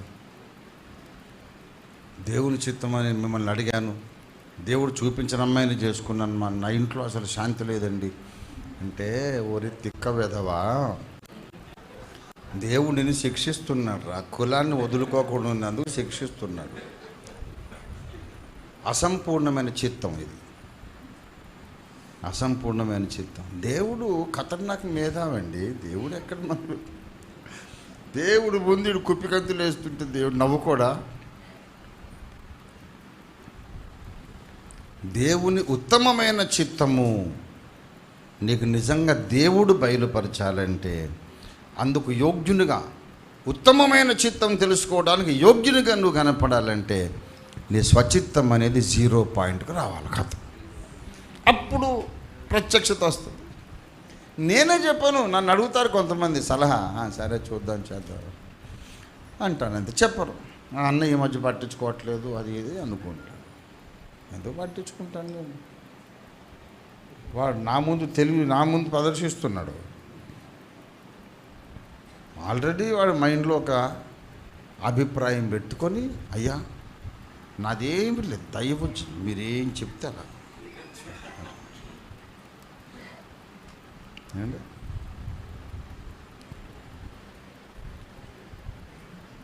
కొంతమంది పెళ్లి డేట్ నిర్ణయించండి అని వచ్చేటప్పుడు లగ్నపత్రిక నేను రాయాలంట. లగ్నపత్రిక అంటే, ఎందుకంటే దైవజనుడి చేతితో రాసిన ఆశీర్వాదం. అదేంటో అసలు క్రైస్తవులకు లగ్నాలే లేవు, లగ్నపత్రిక ఎక్కడ? దాన్ని లగ్నపత్రికని ఎందుకంటారంటే, లగ్నపత్రికను ఎందుకంటారంటే, పురోహితుడు కూర్చొని పంచాంగం తీసుకొచ్చి లెక్కలు కట్టి వాళ్ళ జాతక చక్రం వీళ్ళ జాతక చక్రం 2 లెక్కించి గుణించి, ఈమె పుట్టిన జన్మ నక్షత్రం ఆనాటి గ్రహ స్థితిగతులు, ఇతను పుట్టిన జన్మ నక్షత్రం గ్రహ స్థితిగతులు, అవి 2 మ్యాచింగ్ ఏ రోజు ఎప్పుడు, తెల్లవారుజామున 3, 4, అర్ధరాత్రి 1 గంట 2 గంట వాడు చూస్తాడు. చూసి అంత క్యాలిక్యులేషన్ చేసి ఫలానా టైం పెట్టుకోమని శుభ లగ్నం నిర్ణయిస్తాడు కనుక లగ్న పత్రిక. పాస్టర్కు ఏం లగ్నం, నువ్వు ఎప్పుడు పడితే అప్పుడు వచ్చేసి పెళ్లి చేస్తాడు కదా. లగ్నమే లేనప్పుడు లగ్న పత్రిక ఎక్కడిది? నా టైం అంతా వేసి వచ్చి కూర్చొని మీ చేత్తో మీరు రాయాలి. మీ చేత్తో వాళ్ళ ముందు జై క్రీస్తు, పైన జై క్రీస్తు హల్లెలూయా. నేను అమాయకుడిలాగా మొహం పెట్టుకుని అలాగా ఏమన్నా సరే చెప్పాలి రాస్తా. అయ్యగారికి ఏం తెలీదు, పిచ్చాడు అనుకుంటాడు లోపల. వాడు ఈడో పెద్ద పిచ్చాడు నేను అనుకుంటా, కానీరా జై క్రీస్తు హల్లెలూయా, ఈ మూలకు సిలువ ఆ మూలకు సిలువ, ఫలానా రోజు మీరే లగ్న పత్రిక, వివాహం అన్ని విషయాల్లో మంచి వాక్యం చెప్పండి అయ్యగారు. ఈ పనికి మాలినోడు ఈరోజు లగ్న పత్రిక అయ్యగారు రాసి తండ్రి కుమార పరిశుద్ధాత్మని శిలువ గుర్తేసి ఆశీర్వదించి, ఈరోజు అయ్యగారు రాస్తే ఆశీర్వాదం అని ఈ వేషధారి ముందు పంతులు గారి దగ్గరికి వెళ్ళి లగ్నం మంచి ముహూర్తం చూసుకొని వచ్చాడు. ఒక బ్రాహ్మణ పండితుని దగ్గరికి వెళ్ళి ఏ రోజు శుభదినం అని చూసుకొని ఆ రోజు నాతో లగ్న పత్రిక రాయిస్తున్నాడు. ఎంత నాటకం!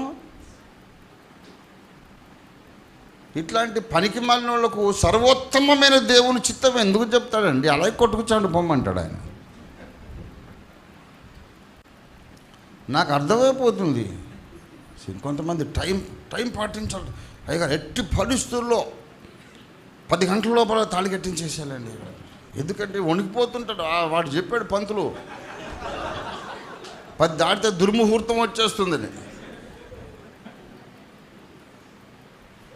ఇలాంటి గబ్బిలం క్రైస్తవ్యం తయారైంది. మనకు ముహూర్తాలు లేవు, మంచి రోజులు లేవు, చెడ్డ రోజులు లేవు. అన్ని రోజులు మంచివే. యేసయ్య మనతో ఉంటే అన్ని రోజులు మంచివే. యేసయ్య సన్నిధి ఉంటే అన్ని లగ్నాలు శుభలగ్నాలే. దేవునికి స్తోత్రం కలుగునుగా. కొంతమందికి నా దగ్గరకు వస్తారు, ప్రార్థన చేసి పెళ్లి రోజు పెట్టాకపోయి, అది ఆ రోజు వీలు కావట్లేదండి, వేరే ఎందుకంటే పంతులు వద్దన్నాడు. అదేంటండి ఆ రోజు పెట్టుకున్నారు, మంచి రోజు కాదు, గ్రహాలని వ్యతిరేకమని చెప్తాడు. లోపల అన్యుల ఆచారాలు, కులతత్వాలు, స్వార్థము, ధనాపేక్ష ఇన్ని పెట్టుకొని కూర్చొని ఉత్తమమైన చిత్తం ఎలా తెలుస్తుందండి? ధనాపేక్ష కలిగిన వాడు దేవునితో నడవలేడు. కులమును ప్రేమించువాడు దేవునితో నడవలేడు. దేవుని కొరకు సమాజాన్ని ఎదిరించలేని పిరికి పంద దేవునితో నడవలేడు. దేవుడితో నడవడం అంటే ఏంటంటే మాట్లాడండి. నరేంద్ర మోడీతో నడిచి చూపెట్టండి, నేను చూస్తాను. వీడియో తీసుకురండి, నీకు 1 సంవత్సరం టైం ఇస్తా. ప్రధానమంత్రి గారితో నడుస్తున్నట్టుగా 2 నిమిషాలు వీడియో తీస్తండి, రాణిస్తారు అసలు? మరి దేవుడు అంటే అంత తేరగా ఉన్నాడేంటి, అంత చీప్గా? దేవునితో నడవాలి అంటే అంతకుముందు చాలా భక్తి సాధన చేయాలి. ధనాపేక్ష నీలో 0 కావాలి. స్వచిత్తము నీలో 0 కావాలి. విశ్వాసం పరిపూర్ణం కావాలి. ప్రశ్నించను అనే స్థిర తీర్మానం ఉండాలి. అన్నిటినీ అనుమానించి ప్రశ్నించి ఇలాగెందుకు అలాగే ముందు నన్ను ఎక్స్ప్లెయిన్ చేయి, తర్వాత నేను చేస్తాను. నువ్వేంట నీకు ఎక్స్ప్లెయిన్ చేయాల్సిన అవసరం ఏముంది? ఇష్టమైతే వెంబడి నుంచి, లేకపోతే పోయి ఎట్లో దూకంటాడు. ఆయన రాజాధిరాజు. నీవు ఆయనకు టర్మ్స్ డిక్టేట్ చేయకూడదు, ఆయన నీకు టర్మ్స్ డిక్టేట్ చేస్తాడు. ఈ కన్యకలందరూ హేగే సిద్ధపరిచి అహేశ్వర రాజు దగ్గర పోయి బయటకు వచ్చి నాకు ఆ పెళ్లి కొడుకు నచ్చరా అన్నారు అనుకోండి. పెళ్లి కొడుకు నీకు నచ్చడం ఏంటే జిడ్డు సోది మోహం. ఆయన నీకు నచ్చని నువ్వు ఆయనకు నచ్చాలి. అవతలకి అసలు నీ స్టేటస్ ఏంటో నువ్వు మర్చిపోయి మాట్లాడుతున్నావు అంటాడు. విశ్వరాజాధిరాజుకు మనం నచ్చాలండి. ఆయన మనకు కొన్నిసార్లు నచ్చడు. ఇది కూడా చెప్తున్నా. దేవుని పనులు మనకు నచ్చవు, మనకు అర్థం కావు, సబబుగా తోచవు. ఇది రైట్ కాదనిపిస్తుంది. దేవుడు నాకు అన్యాయం చేస్తున్నాడు ఎందుకు అనిపిస్తుంది. అయినా సరే దేవుణ్ణి హృదయపూర్వకంగా గాఢంగా హత్తుకొని ప్రేమించాలి. దేవుని స్తోత్రం కలుగునుగా. హల్లెలూయా. అంత లెవెల్కు నీ భక్తి వెళ్ళాలి. నా బలమయ్యున్న దేవా అనే పాట నీ గుండె చప్పుడు కావాలి. అది రోజు పాడుకోండి. అది నీ నాడీ చప్పుడు, నీ గుండె చప్పుడు కావాలి. ఆ తర్వాత నీకు దేవుని చిత్తం తెలుస్తుంది. అప్పుడు పరిపూర్ణమైన దేవుని చిత్తం తెలిసిన తర్వాత చూడవలసినవేమో, చూడగూడని చెడ్డ సంగతులేవో, చూడగూడని మంచి సంగతులేవో 3 చెప్పాను నేను. చూడవలసిన సంగతులేవో దేన్ని చూడాలి, చూడగూడని చెడ్డ సంగతులేవో దేన్ని చూడొద్దు, చూడగూడని మంచి సంగతులేవో ఇవి నీకు క్లారిటీ వస్తుంది. అప్పుడు ఎప్పుడు వస్తుంది? ఉత్తమమైన దైవ చిత్తము నీకు అర్థమైనప్పుడు. ఆ లెవెల్కి ఎదగాలి. దయచేసి ఎదగండి, కొండపైకి ఎక్కండి, సింహాసనం మీదకి రండి, సిద్ధపడండి. అప్పుడే గురువులు అయిపోవద్దు.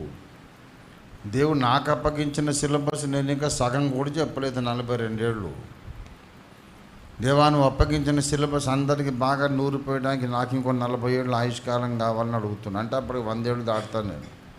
ఏమీ పెద్ద లెక్క కాదు, 100 ఏళ్ళే ఉంది. యుగయుగాలు జీవించే శాంతి ఇది. 100 ఏళ్ళు బ్రతకడం పెద్ద బరువా? బ్రతికేస్తాను.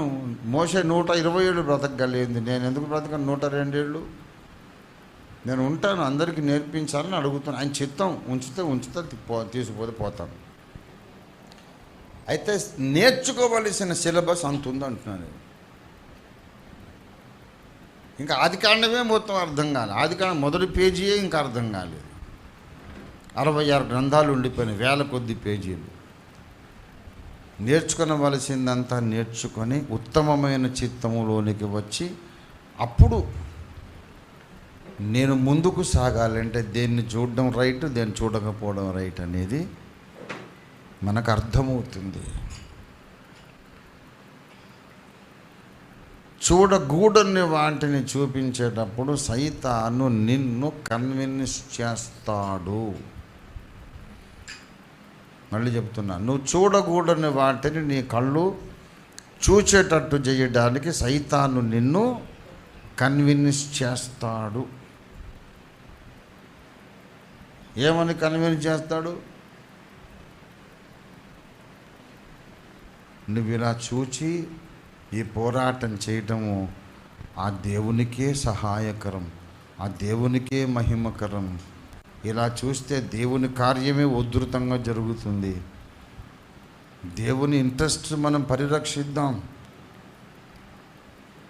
ఆ పెద్ద ఆయనకి మనం అవమానం రాకుండా చెయ్యాలి అంటాడు. అక్కడ పడిపోతారు ఈ పిచ్చోళ్ళు. దేవుని నామానికి అవమానం రాకూడదు. దేవునికి మేలు చేద్దాం, ఆయనకు మనం ప్రయోజనం కలిగించాలి.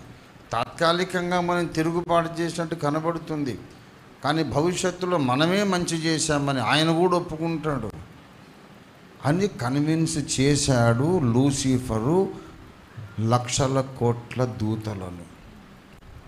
పరలోకంలో అదే జరిగింది.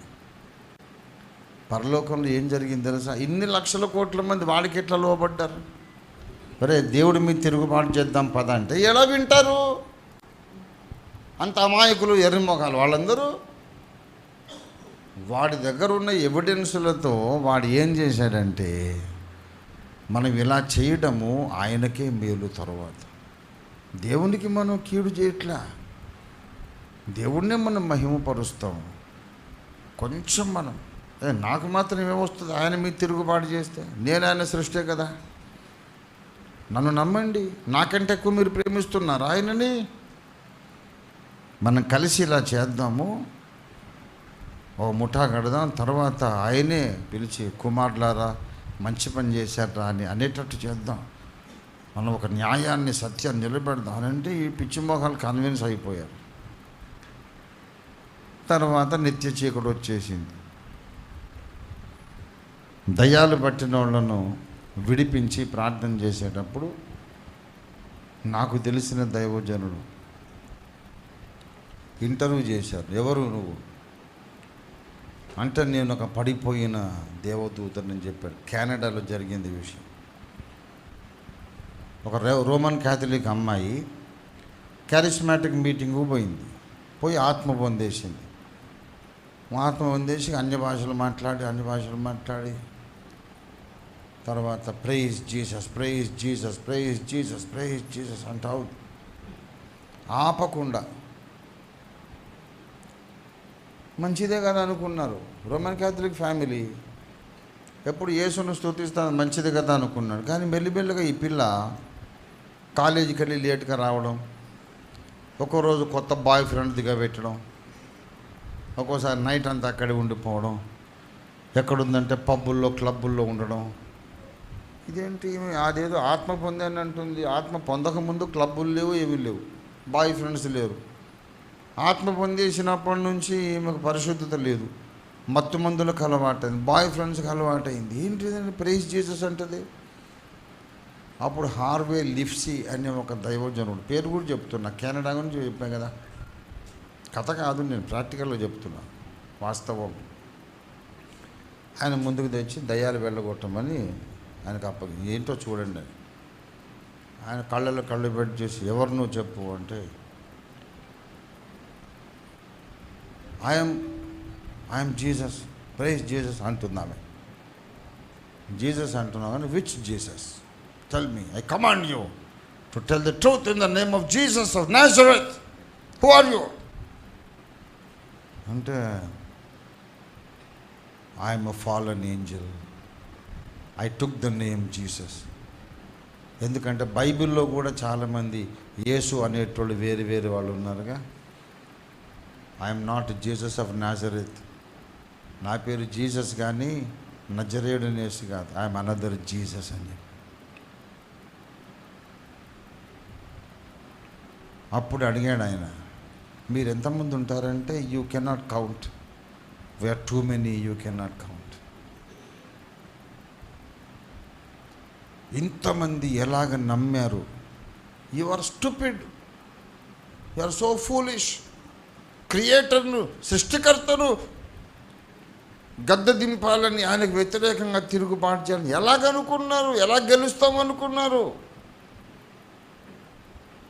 అని అంటే, we were deceived,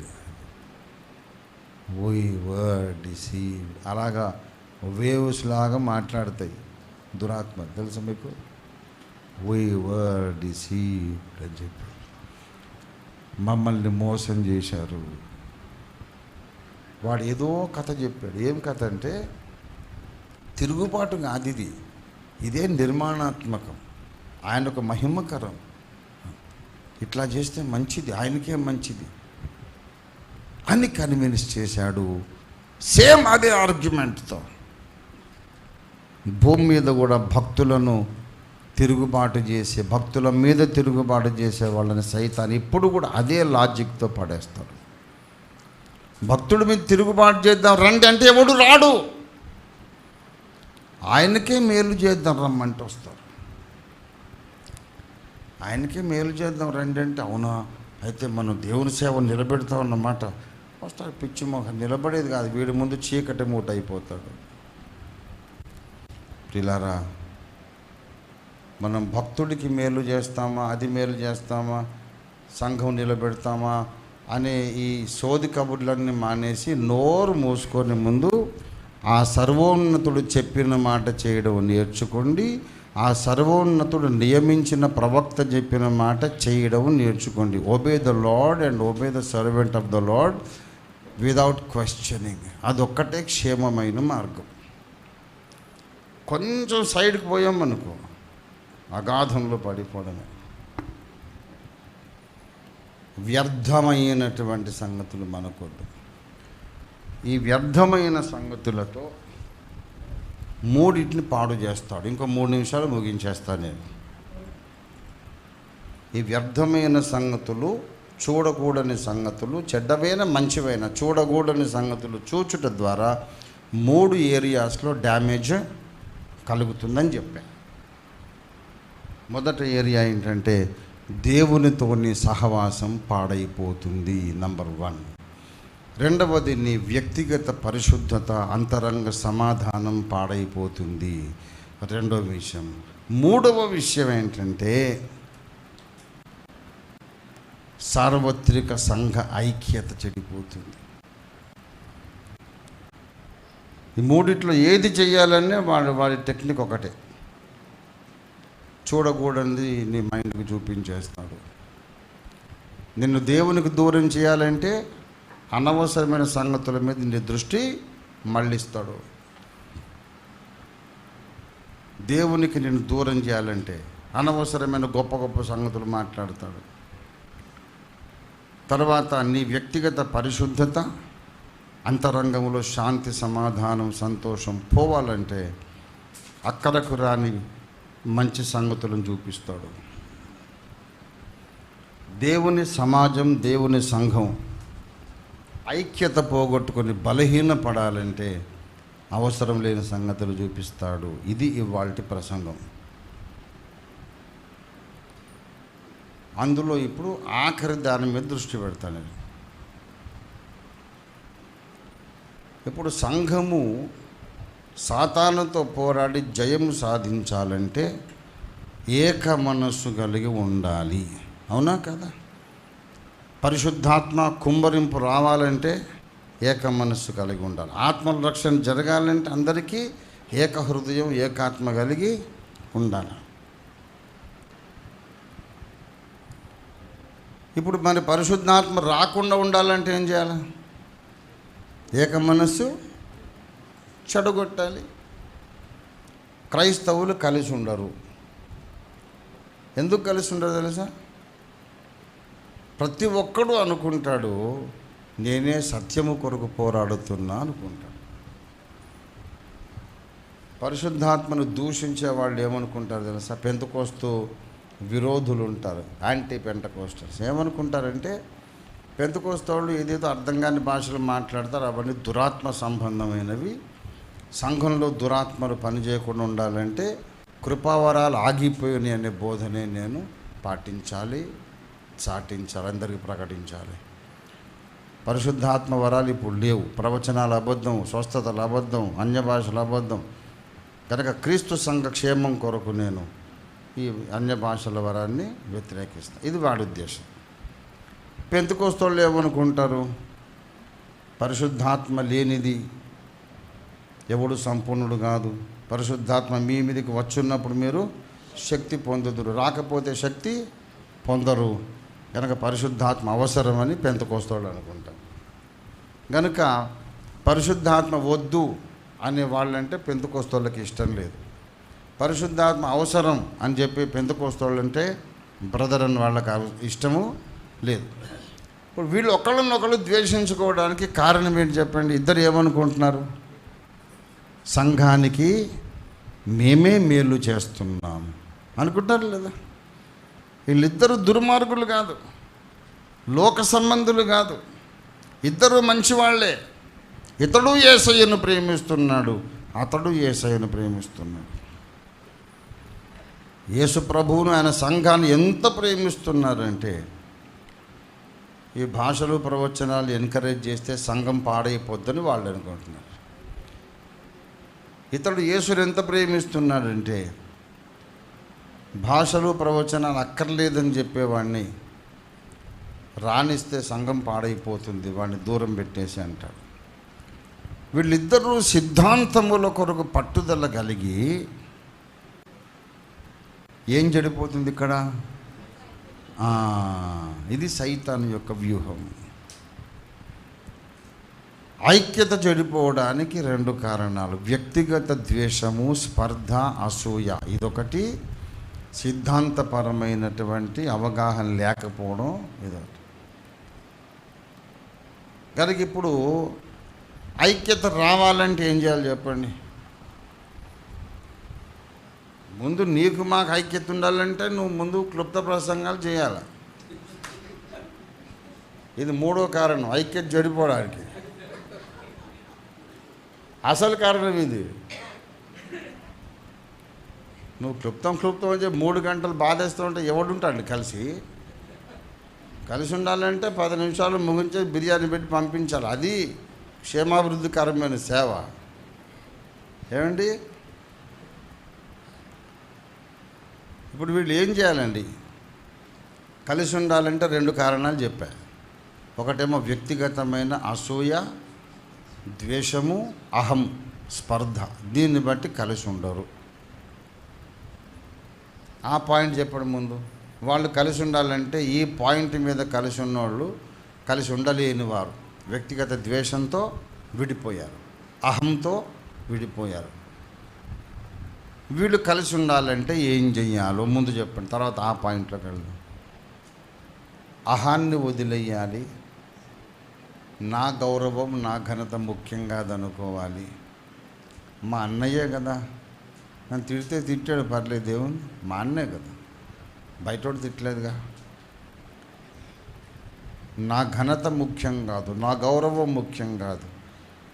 మంచిది అన్నయ్య, సరే ఏదో చిన్నోడిని, నీ మాటే రైట్, నన్నే క్షమించు అని కనీసం యాకోబును కౌగలించుకున్న ఏశావుకున్న పాటి విశాల హృదయమైనా ఉండాలి.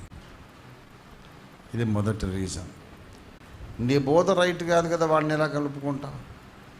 నీ బోధ రైట్ కాదంటున్నాడుగా, వాడే తప్పుడు బోధ చేస్తున్నాడు, ఎలా కలుపుకుంటావు అని అడ్డగిస్తా. అక్కడేమనుకోవాలంటే సిద్ధాంతము ముఖ్యమే కానీ సిద్ధాంత సత్యము కొంత లేటుగా అర్థం కావచ్చు, కానీ సిద్ధాంతంలో ఏకీభవించినా విభేదించినా సిద్ధాంతము కంటే ముఖ్యమైంది ప్రేమ, సిద్ధాంతము కంటే ముఖ్యమైంది ఐక్యత, సిద్ధాంతము కంటే ముఖ్యమైంది కలిసికట్టుగా పోరాడటం అనే జ్ఞానం అందరికీ రావాలి.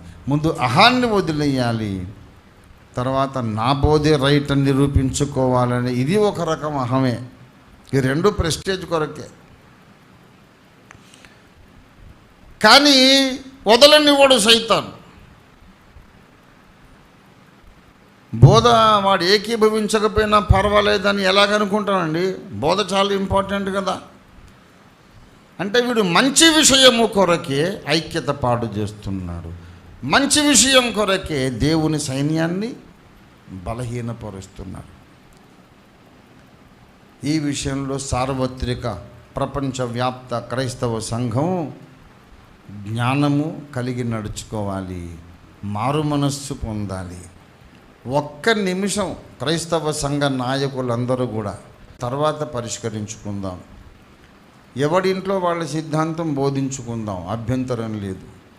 నాతో ఏకీభవించిన వాడిని ప్రేమిస్తాను, కలుపుకుంటాను, ఏకీభవించకపోతే కూడా కలుపుకుంటాను, ప్రేమిస్తాను. ముందు మనం కలిసి సువార్త విరోధులతో పోరాడదాం అనే తీర్మానానికి వస్తే ఒక్క నిమిషం భళ్ళుమని గొప్ప ఉజ్జీవాగ్ని రగులుతుంది, ఉజ్జీవము దిగొస్తుంది. దేవుడికి స్తోత్రం కలుగునుగా. హల్లెలూయా.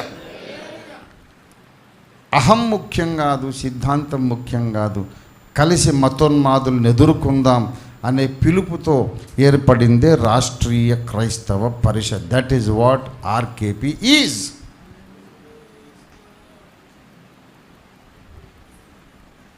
మొన్న హైదరాబాద్లో ఒక సోదరుడు పొలిటికల్ పార్టీ పెడతానన్నాడు.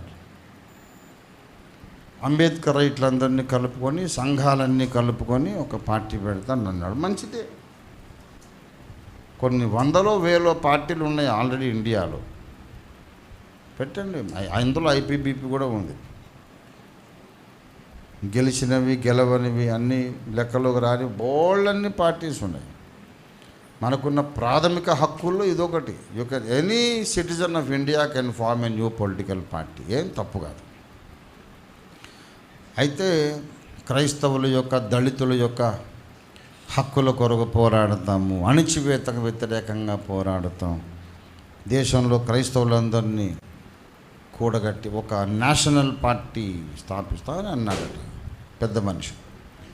అయితే ఎవరో అడిగారు, మరి మంచిదేనండి, మంచి ఆశయాలు, ఇదే ఆశయాల కొరకు రంజిత్ తోఫీర్ గారు ఇదివరకే 3-4 ఏళ్ల బట్టి పార్టీ పెట్టి పోరాడుతున్నాడు కదా, ఆశయం ఒకటైనప్పుడు కలిసి పనిచేయవచ్చు కదా, మరి మళ్ళీ ఇంకో కుంపటి పెట్టి మీద ఓట్లు చీల్చడం, కలిసిపోతే ఆ ఓట్లు ఈ ఓట్లు కలిసి 4 సీట్లైనా వస్తాయి కదా. రంజిత్ తోఫీర్ గారు మాకు కుదరదులేండి అన్నాడు. చూసారా సైతాన్ ఎంత విజయవంతంగా దెబ్బతీశాడు. ఎందుకు ఇష్టం లేదు? మీ ఇంటికి ఎప్పుడైనా వచ్చాడా? మీదో రూపాయి తీసుకున్నాడా? మీ ఇంట్లో ఆడవాళ్ళతో ఏమైనా మిస్బిహేవ్ చేశాడా? కాదు. అసలు ఆయన ఇల్లు మాకు తెలీదు, మా ఇల్లు ఆయనకు తెలీదు. సరే, మరి సిద్ధాంతంలో ఏదన్నా భేదం వస్తే ఎప్పుడైనా వాక్యాధారాలతో మీరు నిరూపిస్తే కూడా విననని మూర్ఖంగా మాట్లాడాడా? సార్వత్రిక సంఘానికి చాలా హానికరమైన దుర్బోధ ఏం చేశాడు ఆయన? మాకు ఇష్టం లేదండి, మాకు ఇష్టం. ఒక నాయకుడిని నిష్కారణంగా ద్వేషిస్తాడు, ఈయన మన దేశంలో క్రైస్తవులందరినీ కలుపుతాడు. ఇదే ద్వేషం వాడి మీద ఇంకోటికి ఉంటుంది. ఇవాళ ఆశయం ఒకటే అయినా, విశ్వాసం ఒకటే అయినా నాకెందుకో ఇష్టం లేదు అనుకుంటున్నారు. చూశారు, ఇది సాతాను యొక్క వల, ఉచ్చు, తంత్రము. ఇందులో మొత్తం క్రైస్తవ సమాజం ఇరుక్కుపోయింది, దళిత సమాజం ఇరుక్కుపోయింది, బహుజనులందరూ ఇరుక్కుపోయారు. వీళ్ళందరూ కాట్లాడుకొని క్యూసులు ఆడుకొని ఇంకోటికి మళ్ళీ అధికారం అప్పగిస్తారు. గనక ఇప్పుడు మనం తీసుకోవలసిన తీర్మానం, మనం పోరాడవలసినటువంటి ఉన్నతమైన ఆశయం ఏంటంటే, ఏది అవసరము లేదో దాన్ని చూడడం మనే. నీ సిద్ధాంతం నాకు అవసరం లేదు, నీ పర్సనల్స్ నాకు అవసరం లేదు, నువ్వేం చేస్తున్నావో ఏం చెబుతున్నావో నాకు అక్కర్లేదు. You may be a worst fellow character wise and doctrinal, you may be the worst fellow, but I want your helping hand in defeating మనువాద. మనువాదాన్ని ఓడించడానికి నాకు నీ సహాయం కావాలా. నువ్వు మొత్తం నంబర్ 1 వర్స్ట్ ఫెలో అయితే కూడా నేను అడగను. ఏమో నీ దృష్టికి నేను వర్స్ట్ కావచ్చు, నా దృష్టికి నువ్వు తప్పు కావచ్చు. నువ్వు తప్ప నేను తప్ప అనేది ముఖ్యమా, మనువాదాన్ని చంపేయడం ముఖ్యమా? ఇప్పుడు పాకిస్తాను చైనాను దండెత్తి వచ్చారు ఏమండి, ఈ ప్రశ్నతో ముగించేస్తాను. పాకిస్తాన్ చైనా దండెత్తి వచ్చారు, ఇద్దరు సైనికులు పోరాడుతున్నారు. శత్రు సైన్యాల కూడా వీళ్ళిద్దరు ఇక్కడ ఇండియా సైనికులు ఉన్నారు. మిషన్ గన్ను ఫైరింగ్ ఓపెన్ అయిపోయింది. అక్కడ ఆ శత్రువును కొట్టేది మానేసి పక్కోడిని చూసి, ఏంట్రా కంప కొడుతున్నావు, స్నానం చేసావు లేదా? అవును, నీ ముక్కు ఏంట్రా సట్టి ముక్కు, నువ్వును మీ అయ్య ముక్కుడు ఇలాగ ఉంటుందా? ఎక్కడ పోవాలి కదా, నీ ముక్కే సర్లేదు, నువ్వేం పోరాడతావు అని వీడితో పెట్టుకున్న గొడవ. ఏంట్రా నా ముక్కుతో నీకేం పని రా, పిల్లనిచ్చేది ఏమన్నా? వాళ్ళిద్దరు గొడవాడుకున్నారు అనుకోండి, వాళ్ళు వచ్చి వీళ్ళిద్దరిని దోసకాయ పచ్చడి చేసేస్తారు. నాకు నా పక్కన చట్టి ముక్కు ముఖ్యం కాదు, వాడు లొట్ట చెంపలు ముఖ్యం కాదు, వాడు గబ్బు కంపైనా సరే భరిస్తాను, మేమిద్దరం కలిసి శత్రువును కొట్టడమే నాకు ముఖ్యం. ఇది జ్ఞాన హృదయము, ఇది జ్ఞాన హృదయం. ఈ హృదయం అందరికీ రావాలని ఆర్కేపీ సందేశం. ఆ జ్ఞాన హృదయము ఇండియాలో క్రైస్తవులందరికీ వస్తే రానున్న దినాల్లో మనువాదం ఉండదు, దేశం నిండా నిజమైనటువంటి సమసమాజం ఏర్పడుతుంది. దేవునికి స్తోత్రం కలుగునుగా. 1925 సంవత్సరం, ఏ సంవత్సరం? 1925 ఆర్ఎస్ఎస్ స్థాపించిన సంవత్సరం. 1925 2025 ఇంకో 3 ఏళ్ళకి వాళ్ళకు 100 సంవత్సరాలు అవుతాయి. శత జయంతి, శత సంవత్సర ఉత్సవాలు. ఆర్ఎస్ఎస్ స్థాపించి 100 ఏళ్ళు అయినటువంటి సందర్భంగా 2025లో ఇప్పుడున్న ప్రభుత్వం ఒక గురి పెట్టుకుంది, టార్గెట్. ఇది హిందూ దేశము, హిందూ రాజ్యముగా మారిపోవాలి. ఇక్కడ హిందూ మతం ఒక్కటే ఉండాలి, వేరే మతాలు ఉండొద్దు. నో ఇస్లాం, నో క్రిస్టియానిటీ, నో బుద్ధిజం. ఉంటే ఉండండి, మీ దేవుళ్ళు మీకు అధికారికంగా మీకు రికగ్నిషన్ ఉండదు, గుర్తింపు ఉండదు, మీకు రాజ్యాంగపరంగా హక్కులు ఉండవు. ఏ దేవుడినన్నా మొక్కండి, కానీ హిందూ అని వాడు ప్రకటించుకుంటేనే అతనికి పౌర హక్కులు ఉంటాయి, లేకుంటే ఉండవు అనే రహస్యమైనటువంటి తీర్మానం చేశారు. రాజ్యాంగం రెడీ చేసుకున్నారు. 2025లో పార్లమెంట్లో దాన్ని చట్టం చేస్తారు. దానికి ముందుగా వచ్చే నెలలో మహారాష్ట్ర గవర్నమెంట్, ఈ సంవత్సరమే సెప్టెంబర్లో మహారాష్ట్ర స్టేట్ గవర్నమెంట్లో మతం మార్పిడి విరోధ బిల్లు అసెంబ్లీలో ప్రవేశపెడుతున్నారు. ఒకప్పుడు అరుణాచల్ ప్రదేశ్లో జరిగింది, నెక్స్ట్ ఇప్పుడు మహారాష్ట్రలో జరుగుతుంది. ఎవడైనా సువార్త చెప్పినా, మతం మార్చుకున్న, బాప్తిస్మం పొందిన, బాప్తిస్మం ఇచ్చిన జైలు శిక్ష. జరుగుతున్న చరిత్ర చెప్తున్నా. Anti conversion bill in Maharashtra. ఇంటర్నెట్లో మీరు టైప్ చేసి గూగుల్ సెర్చ్ చేయండి, మతం మార్పిడి విరోధ బిల్లు మహారాష్ట్ర అని కొట్టండి, మీకు గూగుల్లో వస్తుంది. మహారాష్ట్ర దూరదర్శన్లో ఈ ప్రకటన వచ్చింది. మరాఠీ దూరదర్శన్లో. మతం మార్పిడి చేయొద్దట, సువార్త చెప్పొద్దు, బాప్తిస్మాలు ఇవ్వద్దు, తీసుకోవద్దు. కనిపించట్లేదా? ఇంకా సిద్ధాంతాల కోసం కొట్టుకుందామా? ఇంకా వ్యక్తిగత స్పర్ధల కోసం ద్వేషించుకుంటూ ఉందామా? కలిసి రండి. ఓఫిర్ రెండో రాకడ తప్పు చెప్పాడు. ఓరి విధవా, రెండవ రాకడ తప్పేంటి ఒప్పేంటి? ఒకటి రెండవ రాకడ ఉంటుంది. ఆయన శ్రమల కాలానికి ముందు వస్తే ముందు ఎత్తబడతాము, తర్వాత వస్తే తర్వాత ఎత్తబడదు. మనం కొట్టుకోవడం ఎందుకు దానికి? ఎప్పుడేం రాని, వచ్చినప్పుడు ఎత్తబడదాం. ముందుకని నీ కొంప కూలుతుంది, కొంప నిప్పంటుకుంది, జ్ఞానం లేదు. వీళ్ళు మళ్ళీ పెద్ద జ్ఞానులు. ముందు ఈ పనికి మాలిన భేషజాలు, వ్యక్తిగత పంతాలు, స్పర్ధలు, పట్టింపులు అన్నీ తుంగలు దొక్కి మాలో మేము కొట్టుకుంటే వాళ్ళు 5గురు, మేము 100గురం అండి. కానీ బయట వచ్చి కొడితే మేము 105గురం అనే సిద్ధాంతంలోకి రావాలి. దేవునికి స్తోత్రం కలుగును గాక. ప్రపంచ క్రైస్తవులారా, సువార్త కోసం ఏకం కండి. భారతీయ క్రైస్తవులారా, మీ ప్రాథమిక హక్కులు కాపాడుకోవడానికి ఏకము కండి. ఏకం కాకపోవడానికి నువ్వు ఇచ్చే కారణాలు ఏవి రైట్ కాదు. ఏకం కాకపోవడానికి నువ్వు ఏ కారణం చెప్పినది రైట్ కాదు. నువ్వు మంచి కారణాలు చెబుతున్నావు, కానీ అది అనవసరమైన మంచిది, అవసరం లేని మంచి. నువ్వు సైతాను ఉచ్చులో పడిపోయావు. పరిశుద్ధాత్మను నమ్మినోళ్ళు నాకు కావాలి, పరిశుద్ధాత్మ నాకు అక్కర్లేదు అన్నోళ్ళు నాకు కావాలి, చిలకరింపోళ్ళు కావాలి, ముంచడం వాళ్ళు కావాలి, రక్షణ పొందినోళ్ళు కావాలి, రక్షణ లేని మారు మనసు లేని నామకార్థ క్రైస్తవులైనా కావాలి.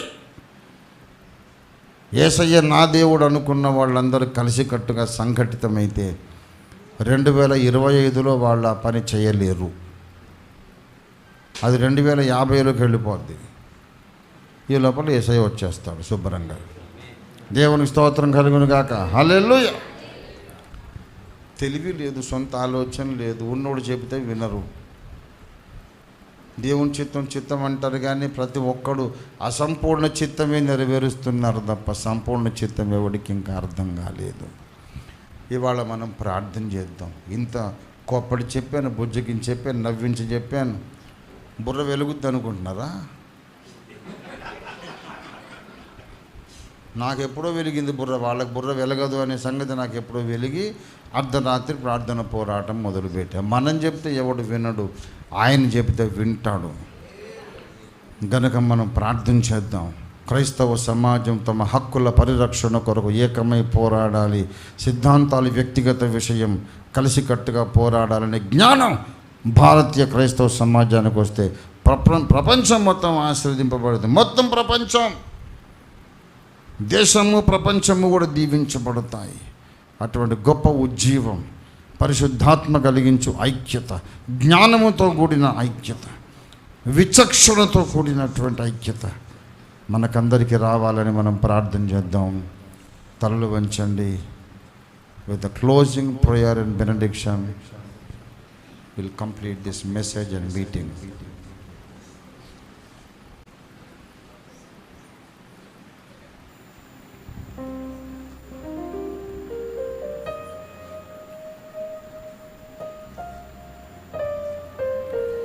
జయరాజు యేసు జెండ క్రింద సేవకు వస్తిమి.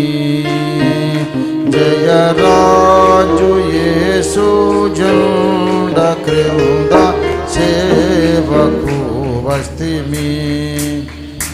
భయం లేక పరమ బలముంది మనము పనిని చేయుదము.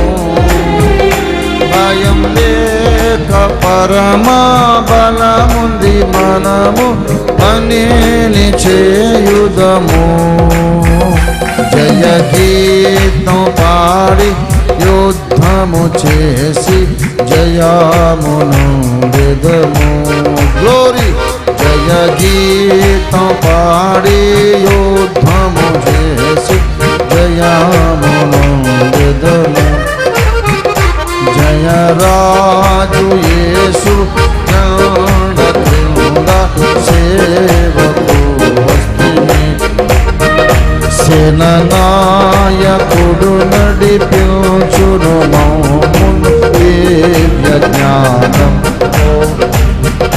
సేననాయకుడు నడిపించును మమ్మును దివ్య జ్ఞానముతో వంచు సైతాన్ వల నుండి వారిని విడిపించుట మా పని. హల్లెలూయా. వంచు సైతాన్ వల నుండి వారిని విడిపించుట మా పని. జయ గీతం పాడి యుద్ధము చేసి జయము. హల్లెలూయా. జయ గీతం పాడి యుద్ధము చేసి జయము. జయ రాజు యేసు చందకు సేవకు భయం లేక పరమ బలముంది మనము పనిని చేయుదము. భయం లేక పరమ బలముంది మనము పనిని చేయుదము. జయ గీతం పాడి యుద్ధము చేసి జయమును యదము. జయ గీతం పాడి యుద్ధము చేసి జయమును యదము. హల్లెలూయా. ప్రేమ కలిగిన మా మహాపరిశుద్ధ తండ్రి, నీ వాక్యము నాలో మాలో ఫలింపజేయండి అయ్యా. నీకు స్తోత్రం. దయతో సహాయము చేయండి. నేను మేమందరమును నీ సంపూర్ణమైన చిత్తమును ఎరిగిన వాళ్ళమై, నీ చిత్తమును గూర్చిన మర్మం ఎరిగి సంపూర్ణ జ్ఞాన వివేచన కలిగి ఏదో మంచి చేస్తున్నాము మేలు చేస్తున్నామని ఆ భ్రమలో ఉండకుండా, మంచి చెడు కాదు, దేవుడు అప్పగించిన చిత్తమే చెయ్యాలి. దేవుడు అప్పగించనిది మంచిదైనా నాకు పాపంతోనే సమానం అనే జ్ఞాన పరిపక్వత ఇక్కడున్న మాకందరికీ, భూమి మీద ఉండే సకల క్రైస్తవ పరిశుద్ధులకు నాయకులకు అందరికీ దయచేయమని యేసు పరిశుద్ధ నామంలో స్తుతించి ప్రార్థిస్తున్నాం తండ్రి.